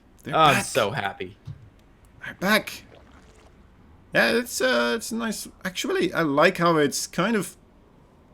They're not that in the way as they are on Turbo Cruise. I like that. I think that's a little bit better, right? It's a little bit of a shortcut, and now you can actually move around it as well. Also, if you want to set up a flank for Zerg now, like for example, if siege tanks are somewhere on the low ground here, you want to set up that flank, you're going to have to go through those slow fields. And that is, you know what, that might be a little bit of trouble here. Yeah, I really like the addition of the destructible rocks next to the inhibitor zones there, because that allows you as a player to really benefit from preparation. If you plan 5 minutes ahead, you knock down those rocks and you say, I'm going to catch him at this spot here. I'm going to try and force the engagement near the inhibitor zone. Get the advantage, you know, put some tanks on the low ground so they either have to fight in the inhibitor zone or underneath your siege tanks or something like that. It's going to reward players who take the time to make this a more of a skilled play. So I think that's great. I also like him around the main base, by the way. Yeah. I think you were just looking at there. Of course, going to slow down any drops that come in that side. The main base is so large in this one, and there's so much space that's not seen immediately. Those inhibitor zones are going to provide some really interesting looks. If you're thinking about dropping, if you're thinking about sneaking Mutalisks in or out. Yeah, you got to be really precise. Thought about it. I believe there's a little bit of a gap there in between as well where you can go through, but you have to be so precise with your movement of your units. So it's really, I feel like it's more skill-based now as well, trying to control your units in the right way. To go not through the inhibitor zones, but just around it, or just, you know, even with killing off these rocks, you still have to say to your units to go around, right? It's a couple more shift clicks, really, instead of just the one right click and then saying you can go around that way. They'll still go through, but yeah, I very much enjoy these slow zones, actually. Yeah, I mean, we'll have to see what the pro players say because they will be able to tell us why we're wrong on every count, I'm sure. Yeah, absolutely. But at the same time, anything I think that increases the difference between understanding and mastery is going to be positive for these pro players. So anything that you can use that makes you slightly better than somebody else is what StarCraft is all about. So I think this should be interesting, and it's easy to say they're interesting. I think it's harder to say that they're great. And I think so far I'm leaning closer to the great end of the spectrum. But you know, we got to get 500 ladder games on these before we really know what's going on. Absolutely, you're absolutely correct on that one. And you know what? I'm sure there's going to be it's going to be a heavily debated topic, honestly. As they've always been. Oh yeah. But man, I mean, we're talking about it a lot here. But I think, you know, since these are probably the first matches that people are seeing on these new maps, it's probably worth spending a little bit of time. I mean. Hellions being made, a siege tank in the background, combat shields on the way, +1/+1 from Armani, melee attack, nothing big going on. So I think it's worth spending some time talking about those rocks. I mean, look at how aggressively Armani is spending all of his time breaking down those rocks so that he has easier access to his bases there. It is very cool indeed. Just seeing already, really trying his best to make use of these new mechanics on the map that are now available. Well, not new mechanics, I'd say. Just newly used in a new way. Yeah. Making the most of his new situation, for sure. Yeah, that's the appropriate way to say it. We've been spreading so much love on these rocks and these inhibitor zones. We have missed the fact that for like 4 out of 5 games now, DynaMite has failed to put on any real pressure in the early game. This is his first push. Is he going to push before +1 gets there? He's moving out much before his upgrades finish. It's actually true. I'm kind of curious if that is, you know, I'm trying to do that anyway, or if that is a mistake coming in here. He does have a good position. He's going to hit when combat shield does, but +1's still a long ways away. But he's going to go ahead and set up. He's got the tanks on the low ground already, working down some creep tumors and starting to put pressure on this third base. Oh, there's not that many banelings actually. Oh, what? There they are. All right, 5 banelings now over there, and 7 more on the bottom. All right, I think Armani should be able to hold here. The Zerglings now coming in from a great flank. The Hellions trying their best to protect the siege tanks. The siege tanks targeting down the banelings very nicely, actually, and the siege tanks stand strong still. Those Hellions did an absolutely amazing job protecting them, and now the bio is here. He's gonna get a cancel on this third base, or well, a kill, I should say.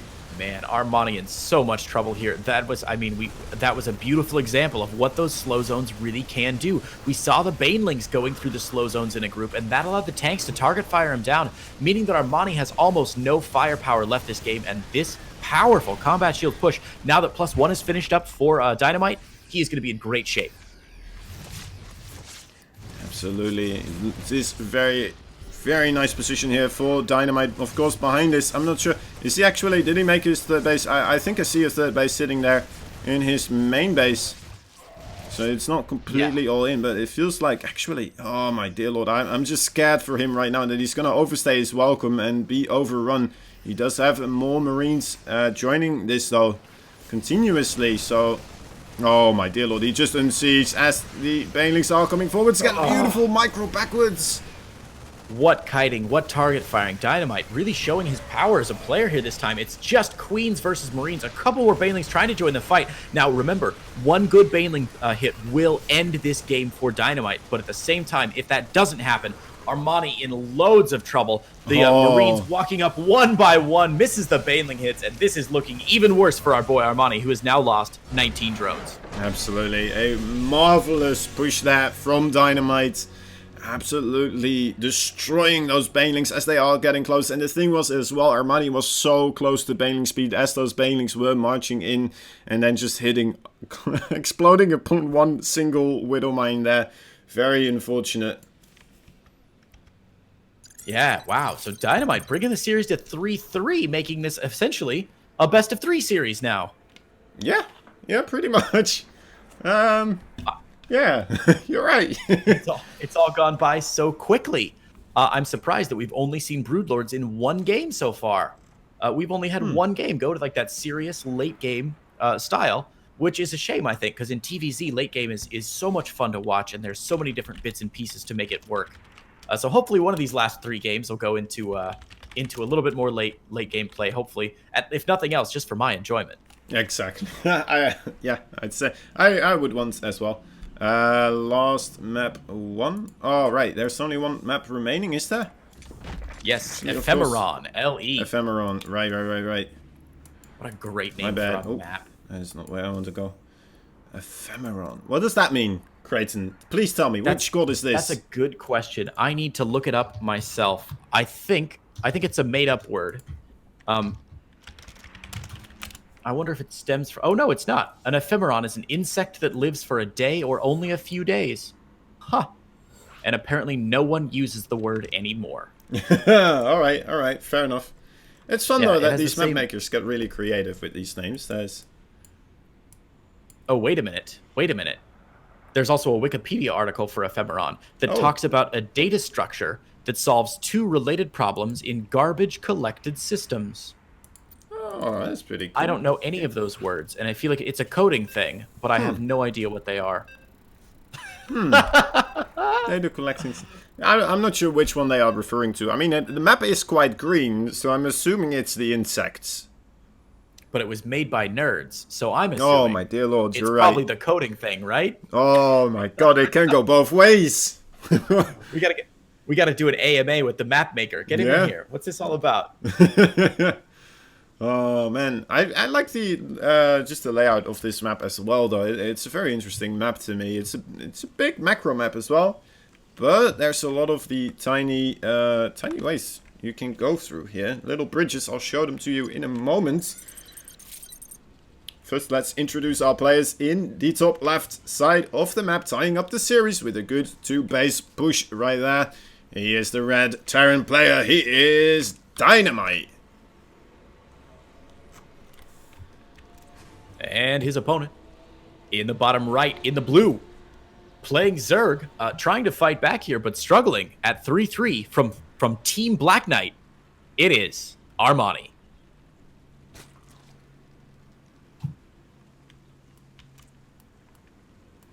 Okay. Let's see these bridges, man. You promised me. Oh my god, this game is full of choke points. Look at those. More over here on the top. Of course, if you don't want to cross those bridges, there are some rocks you can take down as well. And then for both sides, there's a high ground available. For one on the bottom here and the one on the top as well. It looks like a very potent place to put some siege tanks or some sort of AoE damage here. But, I mean, you say siege tanks. I'm talking about burrowed banelings to me. Oh, that's what that looks my like. dear lord. Can you imagine 6 burrowed banelings, 2 on each bridge? Can they even burrow on the bridge? Is that a... Of course you can. It seems like they should fall through and then fall in the river if they burrow into those. That'd be great. I'd love that. He tried to burrow a baneling in the game. Was like, what are you doing, man? And they're just gone. You just lose the banelings. You can see them floating in the river underneath. Like, hey. 'Cause of course banelings would float. They're full of like, I don't know. Yeah, that's true. That'd be great. Wasted supply. Anyway. There's just a hole in the bridge where it's impossible to go through. That's like Red Alert, man. where the I don't know if you ever played that strategy game. But sure. I'm not sure if that were in the other Command and Conquer games as well. But yeah, those destructible bridges. Yeah, man. They were very interesting. It's a great mechanic. Yeah, Yeah. Command and Conquer was beautiful. If it would have had Fog of War in the initial ones, it would have probably been StarCraft these days, but not until Mike Morheim invented Fog of War did it really become a thing. So Yeah. but Yeah. man, still great games. It's Ooh, a little truly staple. engineering bay block, it looks like, out of DynaMite for stopping Armani from that third base build. That's really nice. Oh, that is so good for this map, isn't it? Like, what other third base are you gonna get now? There's really nothing man. there. How far away is the next third base for Armani? Alright, let's take a look how long you have to walk here real quick. That is... Alright, no, that's a Goodness death sentence if you gracious. take that. That is not gonna be good. Is this just gonna force Armani into a 2-base all-in? Or is this... I don't even know. That's Oh a my really god, he's interesting going question for it. there.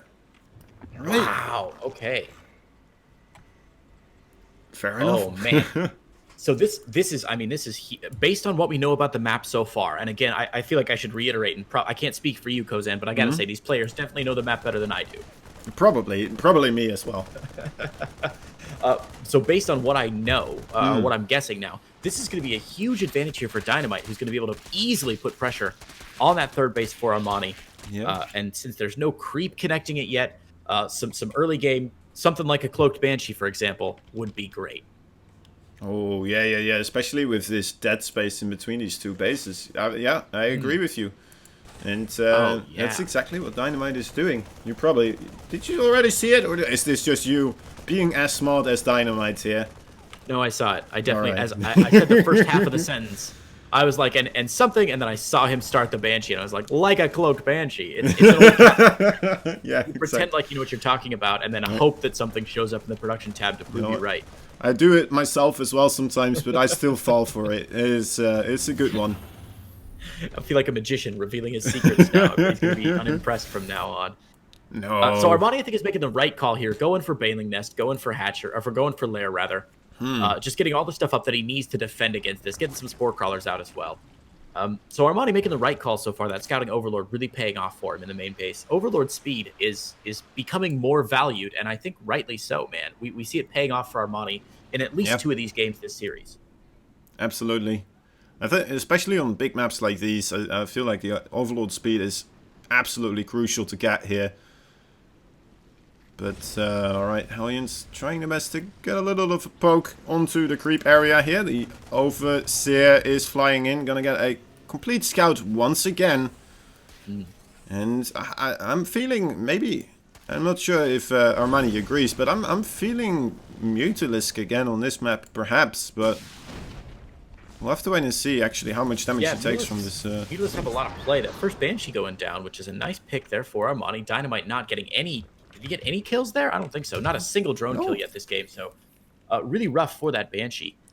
And he's going to try and pop it with the Hellions, but the creep spread in the center of the map is so good. Armani had to make so many Queens early on to connect these bases, and we can see the Hellions are going to get pushed right away. And yeah, I agree with you. Like, Lingbane Muta, especially in the hands of a player like Armani, would have a lot of value in a matchup like this, in the map, and also for the build order so far. We see a DynaMite going for Siege Tank Bio +1 yet again. 7 games in a row now. Yeah. Sorry, 6 games in a row. He did proxy 2 racks 1 game. We're gonna see the same move out again. It looks like the Combat Shield and +1 are kind of syncing up here again. Perhaps he's just gonna wait for the 2 medeffects and then move out again. Kind of curious. Definitely possible. Yeah, and you know, I don't want to generalize too much. Oh, that's juicy. I hope that hits too. Not because I'm cheering for Armani, but just because I love seeing Banelings destroy things. Yeah, I agree. It's so satisfying as a viewer. So this is something I don't want to generalize too much, but a lot of the Korean players that we see coming back from military service, especially in the early days, because you said DynaMite has been back for how long now? Do you know? It's been maybe 2 months now, maybe a bit longer actually. I'm not completely sure. No, probably longer. It's definitely longer actually. Okay, so a handful of months, give or take. Less than a year, though, certainly. Yeah. We saw this with players like Bomber, who was just back in the GSL. We've seen it with players like Armani last year when he was just out of the Army. They seem to sort of fall back on these old reliable builds. The ones that have been popular through Wings of Liberty, because these units are so high value when microed correctly, that it doesn't really matter what the meta is. A +1 Marine is always going to be great. So we do see him laying pretty heavily on that, and I think it's starting to show here. Anti-workers! I'm sorry, Creighton. I missed it. Unreal. No, it's fine. I'm talking over it. It doesn't matter, because DynaMite's putting a lot of pressure now on Armani's third base, and Baneling speed has finished, but the creep is getting spread back. Those tanks in a nice position on the other side of those narrow little bridges, and DynaMite is looking like he's ready to put some pressure on at a similar time as the last few games. Yeah, alright, in come the Banelings. There is a big circling breach actually in the natural as well for DynaMite. And oh my god, it killed off a siege tank. Looks like there's enough Marines though to clean that up eventually. Banelings now rolling in. Don't want to connect on those siege tanks. Oh my god, those are good connections. Yeah, a really good spread of siege tanks there by DynaMite, who had 4 tanks all sort of protecting each other one by one by one. Yeah. Unfortunately, they also picked off a lot of those banelings, so a lot of the SCVs down for DynaMite, who's going to really struggle to come back economically in this game, but he's still doing a good job putting pressure on his 4th base of Armani, even flying in a couple more reinforcements that weren't killed by those Zerglings in his natural earlier. Absolutely. I definitely think DynaMite needs to kill off this base to stay kind of equal in this series here. Needs to watch out for the Banelings. Banelings are getting so close. Oh my god. Right, back into the siege tank line for that sweet AoE damage. Man, these are the skills that just don't go away after a while. His kiting, absolutely flawless. He knows when to... the American expression is when to hold him and when to fold him. He knows when to kite back, and he knows when to stop and let his tanks take care of the rest of the damage. Another nice pick, though, at the 3rd base. Armani staying very active, slipping out some Zerglings while still defending this 3rd base. Yeah, it's really nice multitasking coming out of Armani, I have to say. And doing it absolutely wonderfully. Alright, oh my god, the siege tanks are getting closer here. Actually blocking off this entirety of the bridge now. Oh, that's really interesting. Of course, the Marines now can't retreat from that near bridge. It's going to force Armani. He could bring the Queens forward to pick off those tanks, and it looks like that's exactly what he's going to do. The tank's now caught in the open, unable to unseat. Both tanks go down, and that's going to limit the firepower of DynaMite quite a bit. He's replaced the tanks with two Widow Mines, rather, but unfortunately, it's not going to be quite enough. More Zerglings in the natural. More dead SCVs, and the economy of DynaMite continues to struggle as the 4th base of Armani stays alive. Oh no, I just said it wrong. The 4th base goes down. He finally picks it off at the last second. Man, that was so close, though. I would have said the same thing. That is okay. That just shows. It was still alive when I said it on the minimap. Yeah. I mean, that just shows how quickly things can go in a game like this, and how close things are getting here. Like, honestly, I think Armani had the units as well to kind of keep that alive, but just unfortunately, maybe he was busy with something else on the map here for a moment. Didn't manage to keep it safe there for the last little bit of HP. Marines. This has been a problem we've seen with Armani a little bit throughout the course of the day here, where I think I'm not keeping a really close eye on what he's doing. A nice depot raise there, a little skill check there by DynaMite, and he's getting it very well done. Oh my god! Oh man, the friendly fire. Oh, goodness gracious. That is so disgusting to see as a Terran player. That is just like, so oh my dear lord. All those Marines. Right. So this is something we've seen. I haven't been tracking Armani's injects all game, but I know that he's often struggled to spend his money. We can see right now he's floating 600 minerals, not saving it up for anything in particular. And if we check his units tab, we see he's only got 7 larvae, make it 0 larvae, making a lot of lings and banelings. If you're playing a ling bane style, you've got to have a lot of larvae. Oh, and you can't eat Widow Mine shots like that. Oh, Armani. Never mind, he's going in for the attack. We'll talk about his larvae in just a minute here. The depots are down, and the depots are gone. Complete surrounds going down on all of these Marines. The Marines finding a cute little corner in the back there, but again, the banelings just connecting, and Armani simply has too much, rolling over DynaMite, destroying the natural, going up the ramp into the main. It doesn't matter, the production's out, and there's the GG. Armani is going to take game number 7, putting him 1 game away from winning this best of 9. Wow. That was some absolute wonderful control again from Armani. Even though he did lose that 4th base, he kept it alive for long enough to kind of equalize the economy, and then he just dealt so much damage on the other side of the map while still holding off his 4th base as well. At the same time, absolute wonderful control coming out of Armani, and truly showcasing, well, a beautiful play here. Let me just respond to DynaMite real quick as you entertain the viewers, of course. Yeah, man. Yeah, I mean, that kind of control that we saw, that's what we all dream of as, as scrubs in whatever league we're in that's not Korea GM. When you're able to defend a 4th base against, well, honestly, a very strong push, and still slip lings by to slip him in past DynaMite, get him into the natural and do some damage. It's a mistake from DynaMite to be sure, but it's a forced mistake that Armani, forced him to do that skill check, and he didn't quite make it. It's a lot like in like in baseball, where there are errors that you can cause, where you screwed up, you did something wrong, but there are forced errors as well, where the other players kind of put you in a situation where if you don't respond perfectly, you've made a mistake. And I think what we saw in that game was certainly a forced error, where Armani just made DynaMite miss that skill check, lost all of his SCVs Yep. and was able to defend very well. Yep. I don't know if Armani's control at the end was quite as beautiful as it looked. I think if you've got 600 Banelings rolling forward, it's always easy to look really good. Yeah. Yeah, that's true. Yeah, I was more so referring to like just controlling on the multiple sides. Oh, sure. Oh, yeah. Pulling away from the siege tanks in time every time as well. Not losing too much, so he still had a good force to hold off the next wave as the Marines steam forwards again. And yeah, just... yeah, stellar place, honestly. Absolutely. And it's such a joy to watch and cast games like this that are just where the players are truly at the peak of their games and playing really well. It's sort of a bummer sometimes when you go into a show match and one player just loses the match. You know, they do something wrong, they walk into a nuke, and you just go, I feel cheated as a viewer. But these games so far, we have not seen any of the players making critical mistakes. Exactly. All right, now we do have to take a short moment again to mention GameStop is working with Matcherino to fuel the grassroots of competitive gaming. They are the destination of all your esports needs, truly. And, well, they also help out with great gear, of course, as well. So if you need some extra, you know what, equipment to give yourself that little bit of an edge, that little bit of an enhancement in your competitive gaming, well, go check them out. GameStop.com/high performance. You will find top headsets, controllers, mice, keyboards, anything you need to, you know what, get a little bit ahead in the game. So GameStop.com/high performance. Of course, also, guys, give these players some love and show your appreciation. Oh, wait, that is why I was in the wrong place. I see now why my code wasn't working.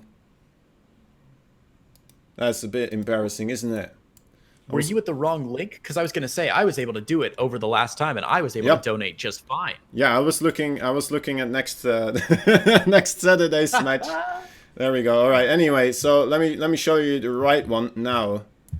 That is why it wasn't working. All right. So well, I guess I already added it for the next one. Anyway, guys, it's right over here. We may have already gotten the the maximum here prize pool. We'll have to see. Anyway, if you haven't already, sign in over here. Press contribute.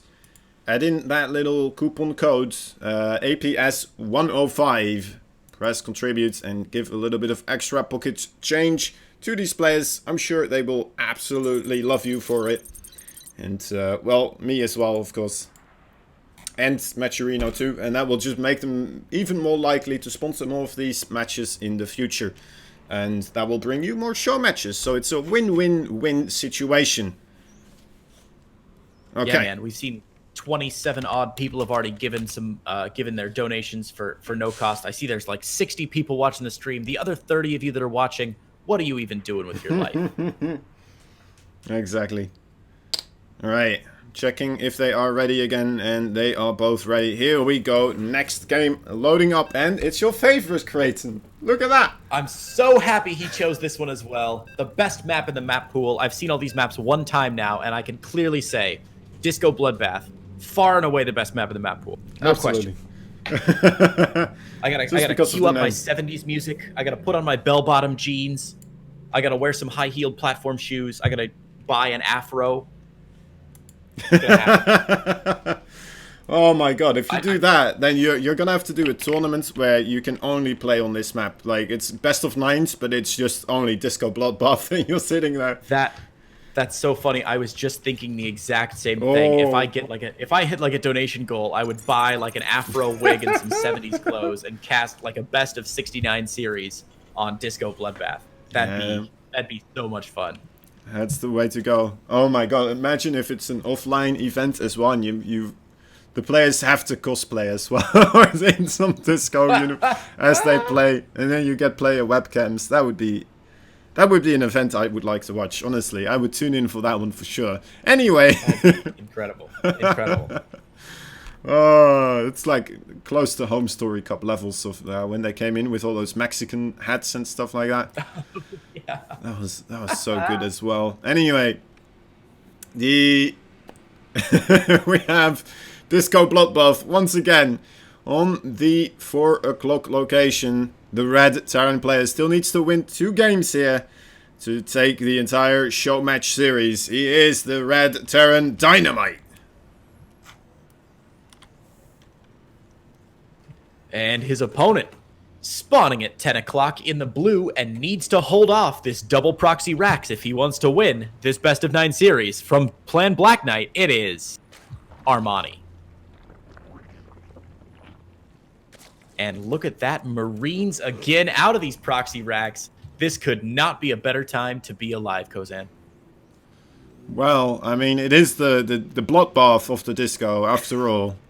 It wouldn't be a bloodbath if you know, people weren't shooting at each other. So that's true. Here they are. Armani sees this with his Overlord, sees both of these SCVs coming in, and again, pulling just so many drones here. Desperately wants to defend against this and stop these bunkers from going up. Yeah, nice second bunker there, trying to block off the surface area on that first one a little bit here, making it more difficult for that SCV, but actually just going to go for the Marines here.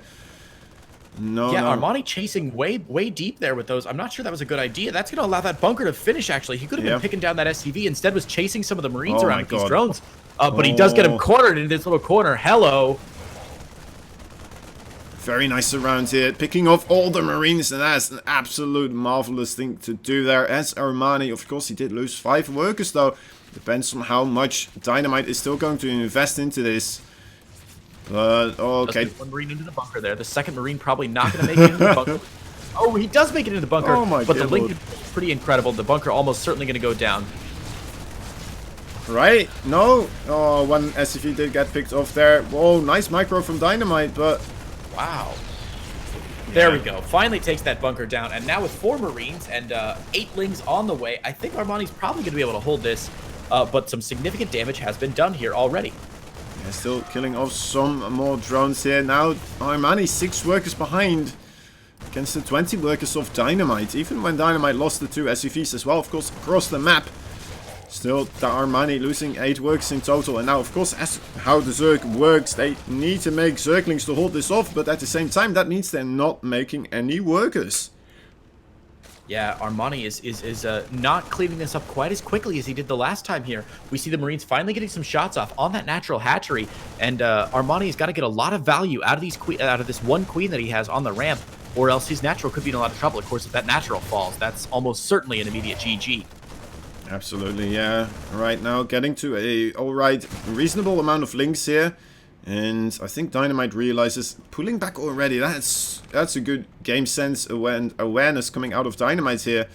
Realizing things are gonna get hairy, and actually, okay, speed finishes up, so they are gonna get them all here. Speed finishes the surround on those Marines. All the Marines go down, and that's almost certainly the end of the game here for our Terran player DynaMite, who has now got what, 5 army supply? Oh, yeah, that is not a lot. That command center on the low ground. I hope for him that it's gonna finish, but I'm not sure if it is. That is very close. No, the Lynx need to target down the SCV. Oh my God, it's so close. It actually finishes. Wow, the last second it finished and gets lifted off immediately. But now with no natural expansion, Armani taking his 3rd, and a Viking on the way, which is interesting, instead of something like a Liberator that might be a little more useful in the inevitable Ling and Vayne follow-up to this. I guess the Viking to clean out the Overlord in case of Nidus, but yeah, a strange choice there from DynaMite. Maybe he's just trying to clear out any sort of scouting, and then behind this he wants to try and go for that 3rd command center again. And then hopefully Armani will not pull the trigger on making that quick Nidus network as he did before. Because I did see for a short brief moment DynaMite wanting to make that 3rd command center right over here, but then as he saw the overlords coming in, he cancelled it and he started making the supply depot. Well, he didn't cancel it, he just cancelled the order for creating the command center. Oh, good eye, good catch. I didn't see that happen. So yeah, we've gotten to an interesting point here where the game's leveling out just a little bit. We see Armory on the way here for DynaMite, who's clearly going for Hellbat harass now with the Medevac Liberator and Hellbats going on. Oh, yeah. I think that's going to be really good here. We've seen Armani stay on Ling Bane for a long time in the early games. And, of course, Hellbat going to be a great answer to that if he can make it work. Oh, this is a nice Elevator little area. Straight up into the main. Now, suddenly, the big reveal of those Hellions coming in. That's a lot of drones already going down. A good position with these Hellions. They're going to have to escape as well, of course, with the Medevac One of them does get taken down, but ooh, needs to watch out for that Spore Crawler, of course. Yeah, that's an alright amount of damage, honestly, for the one Hellion, killing of 4 drones. Yeah, not only is it a good amount of damage, like 4 drones is decent. It's not great, but it's fine. But he saved the rest of these Hellions, which is really important because when that Hellbat push comes out, you've got to have critical mass of those Hellbats. Absolutely. If you only have a couple, they get surrounded. Oh, the medevac goes down, though. That's a big loss there for DynaMite, who now has to make this work or he is in heap and helpings of trouble.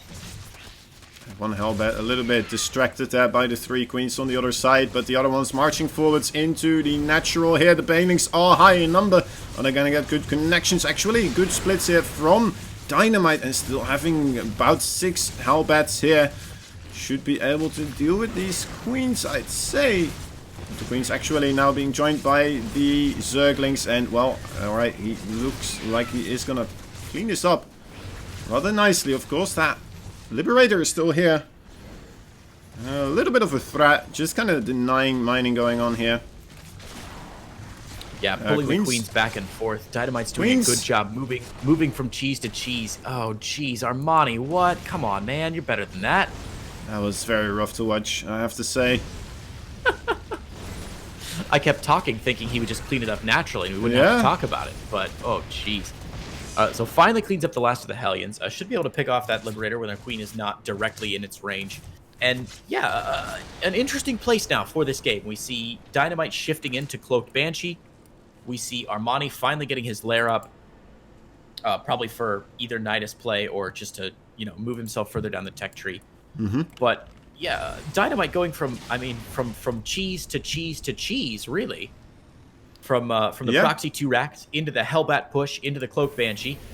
Certainly not natural follow-ups to each other, and I can't believe it. For the first time in 7 games, he's going mech.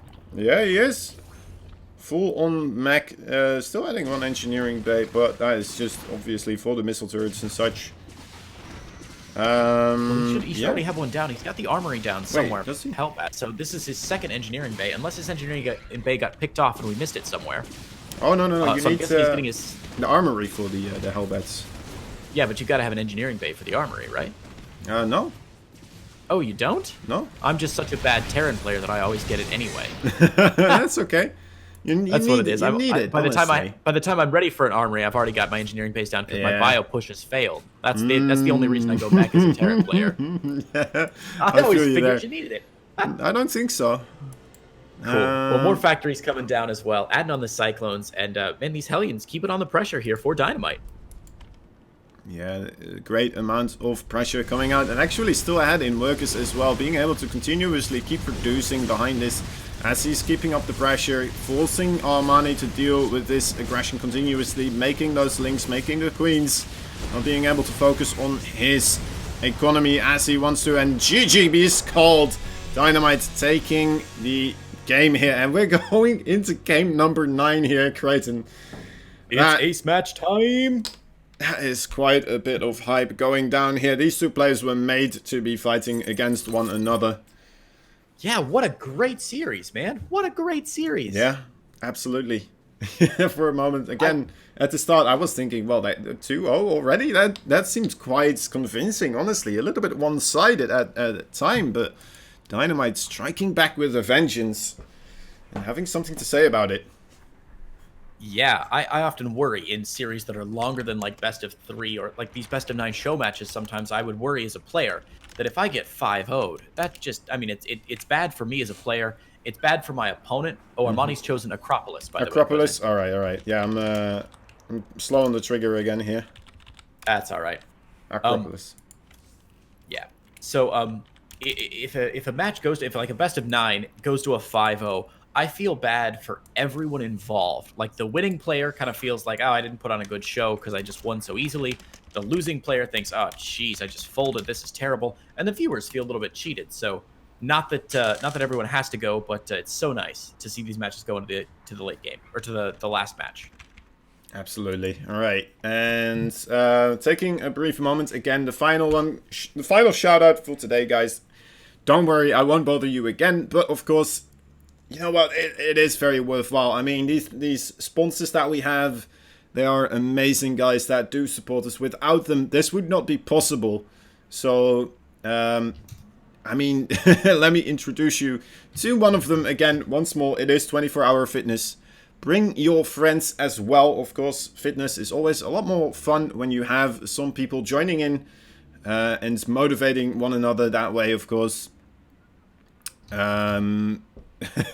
They can get a free fit plan as well. Nice. Exactly. And yeah, like we said before, they have studio classes, pools, cardio equipments. All are included within your membership. You can either sign up for one location near you, or you can have access to all 436 locations nationwide.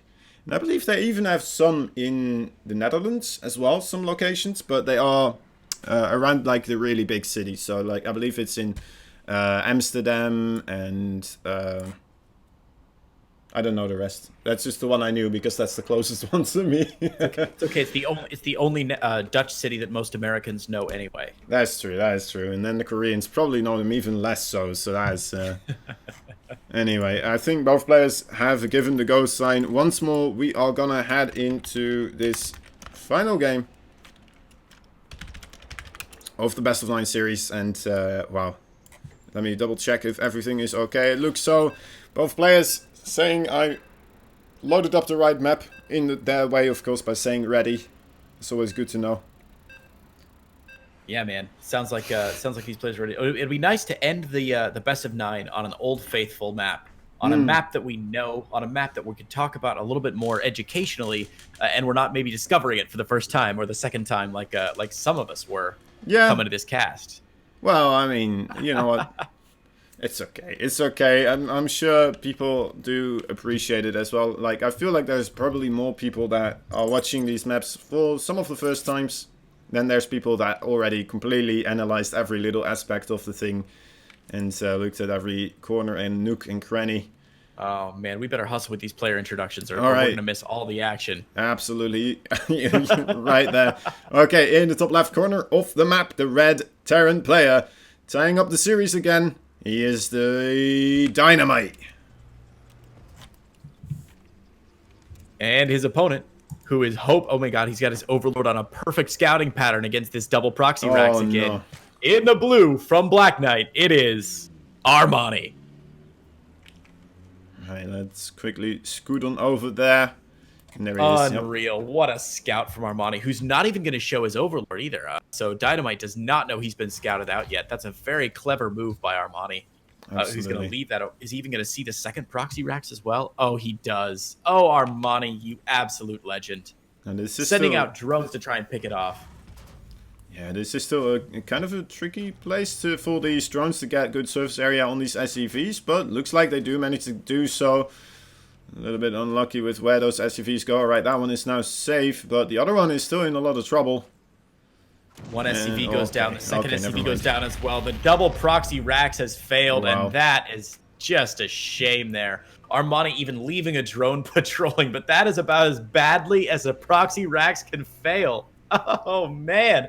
Yeah. DynaMite starting another barracks back home. The barracks of shame, honestly. It's almost 2 minutes now, starting up his barracks. This is going to be a rough one, honestly, for DynaMite to try and come back from. Trying to put the early aggression onto Armani, but it completely backfired there, Creighton. I'm not sure what you can do as a Terran player after something like that happens. You're just behind. I usually type in 20 minutes no rush KK and see if they agree after they've destroyed my proxy rack. Yeah. It's rare to see a player go for that though, and so we can already see Armani getting a couple. Oh my gosh, these 2 Zerglings alone could just end the game. That's so first funny. Marine on the out for DynaMite. Poor guy.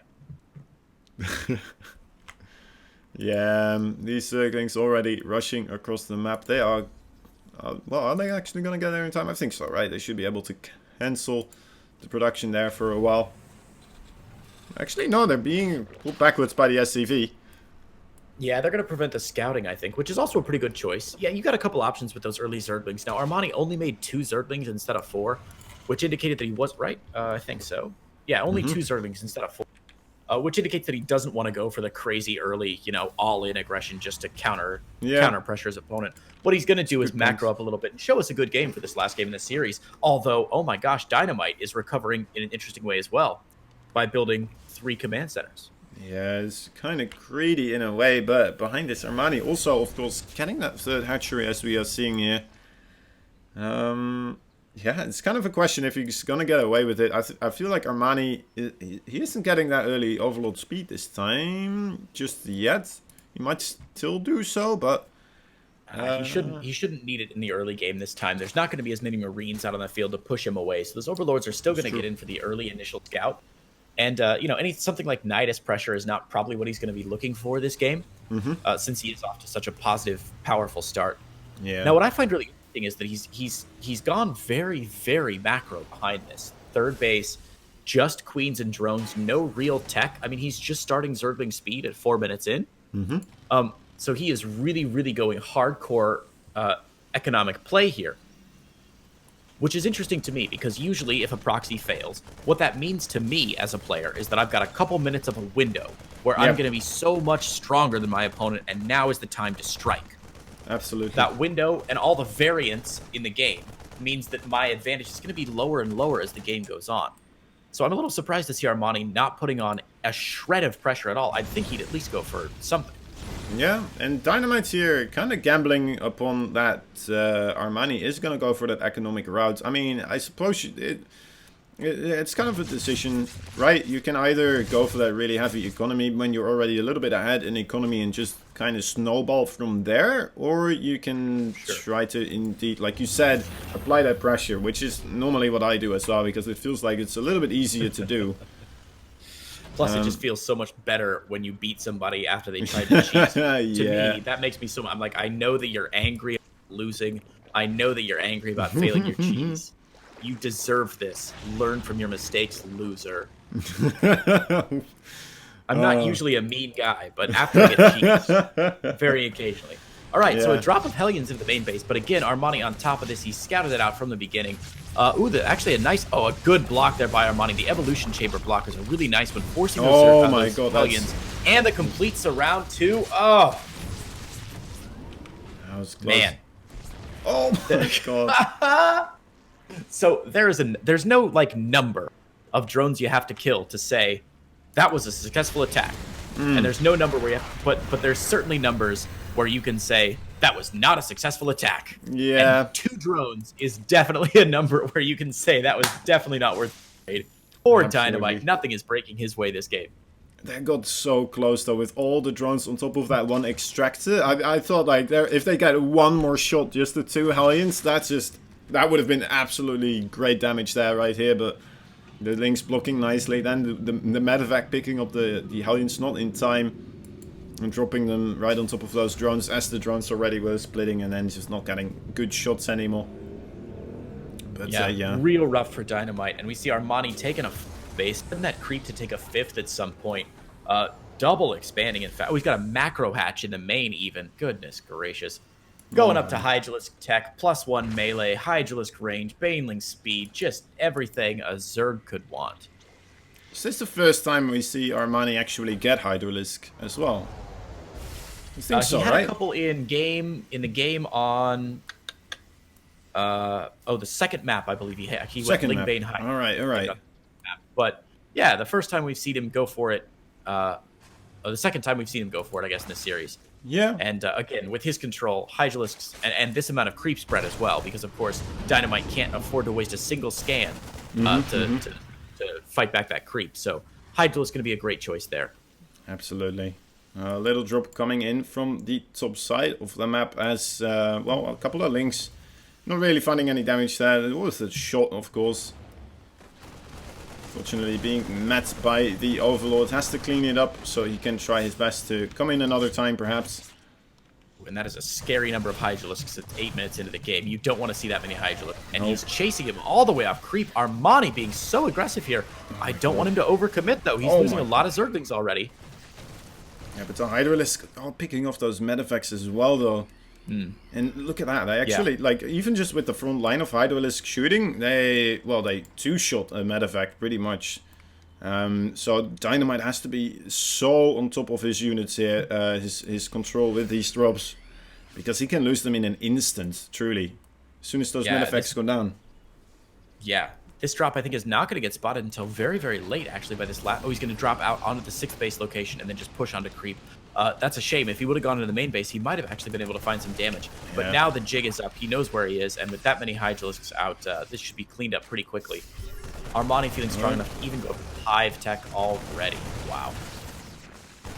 Doing alright damage here, I suppose. Oh boy, this Spore Crawler there making it very difficult. Oh my god. Saw that one from a mile away and it still happened. That's a real shame. DynaMite getting more and more desperate with these attempts, loading up 2 Widow Mines into a medevac like it's minute 3.5 of a game. Oh no! And the Hydralisk is just, of course, going to destroy everything. Ouch. Oh my god. This is like... Fight in the middle of the map, but DynaMite clinging on for dear life. Oh my dear lord. This is truly like one of those old comedy shows where there's just a guy going into a tool shed and then just hitting 6 different types of rakes right in his own face. This is just... Oh my dear so lord. I asked you earlier in like game 1 and forgot to come back to it, but you have not heard of the Harlem Globetrotters. Oh, Is that correct? I don't know. I haven't. Armani is cleaning this up. I feel bad not casting this game. Maybe I'll tell you about it later. Right. While there's a break in the action, the Harlem Globetrotters are like a comedy basketball team. Oh. The Globetrotters are all these really cool, like, hip, I think they're all African-American black guys. And anyway, sorry, Armani's team up, I'll tell you about it in a minute. Armani's teaming up the ramp. Bailey's going through. Decent splitting by DynaMite, actually, and that's going to force Armani back. With Hydralisks, you can't afford to let the bio get on top of those Hydralisks, so you got to be very safe. But we see him behind this, adding on more Lings Banes, getting Cracklings, getting Greater Spire, just everything he could possibly want. Right, but back to these basketballers. Back to the Harlem Globetrotters. Yeah. So the Globetrotters are this team of really like insanely cool, talented basketball players, and they're super nice. But they always play, when they play an exhibition match, they always play against a team called the Generals. And the joke is like that the Globetrotters are so good, and they do all these cool basketball tricks and stuff. Yeah. Oh my dear lord. Swarm going down on all the medevacs. Armani destroying everything. Oh my dear lord. DynaMite just getting killed here. The 3rd base forced to evacuate. And oh my god, the Banelings onto all of the SCVs. Oh no. Oh my dear Poor lord. DynaMite. It's like the ground just opened up underneath DynaMite here, and he just fell down. And he's still falling, and then when he thinks he hits the bottom, it's like, well, nope, there's another hatch. Time for you to go down a little bit further, mister. And yeah. My metaphor is getting better and better as this game goes on. So if you watch an exhibition match between the Globetrotters and the Generals, the Globetrotters are like making half-court shots. They're like bringing a ladder onto the court and like dunking off the ladder. They're like doing somersaults and stuff. It's not like a real basketball game. It's just them showing off their fun basketball tricks. And the Generals are always like this hopeless, helpless team that's just always getting destroyed. And the score's always like 106-0, and it's a good time. This feels a lot like a Generals Globetrotters game, where Armani is just sinking shots from half court, blindfolded. He's on a pogo stick bouncing a ball, like just whatever. And poor DynaMite is trying to defend his own basket, but is just getting crushed at every chance here. Yeah. Now, we can't call the game just yet. Again, Ling Bane is a very volatile style, so a couple good siege tank shots, some good splitting, can really turn the tide of a battle very quickly. But again, with this many Banelings, the tank on the top going to get taken down by the Hydralisks, who are now moving in fearlessly, and DynaMite just unable to split. There's the HH and the GG, and Armani is going to take the final match and the series. That got very close in the end there, but congratulations to Armani taking the entirety of the series. And so, well, DynaMite fighting back for a long time, getting 4-5 there as a score. That is a good job by him as well, especially considering that he was losing at the start of the 2 games in a row. That felt a little bit one-sided, and then, you know what, still managing to get that momentum back in his side of the field. It does feel like these players, perhaps on another day, DynaMite definitely could have taken that series, but unfortunately for him, it was today, and, well, Armani rolling over him that time in, well, nice fashion there, holding off that proxy 2 Rex, and not really giving DynaMite a second chance anymore afterwards. Anyway. Yeah, that last game went from bad to worse for our Terran player, for sure. Absolutely. So, that is it for Game Stand for today, guys. Thank you so much for watching. Thank you to the sponsors as well for helping out, setting this all up. And Creighton, thank you so much as well, dude. I had a good time with you casting today. And, well, I mean, are we going to see you again on Saturday? Or was it... Just going to put you on the spot here while we're still on the air. Absolutely. You are on my calendar for Saturday. There is a heck of a match planned, I believe. The show match on Saturday is Solar versus Gumiho on Saturday, August 24th. That's at 6 o'clock Korea time. I don't know what time that is, Central European, but I'm sure folks can find all that information, Kozan. Where can they learn where the next show match is?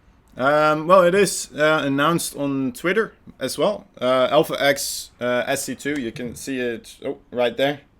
Alpha X, also the Facebook right there. Those are the two main sources, these two. I'm trying to point at them.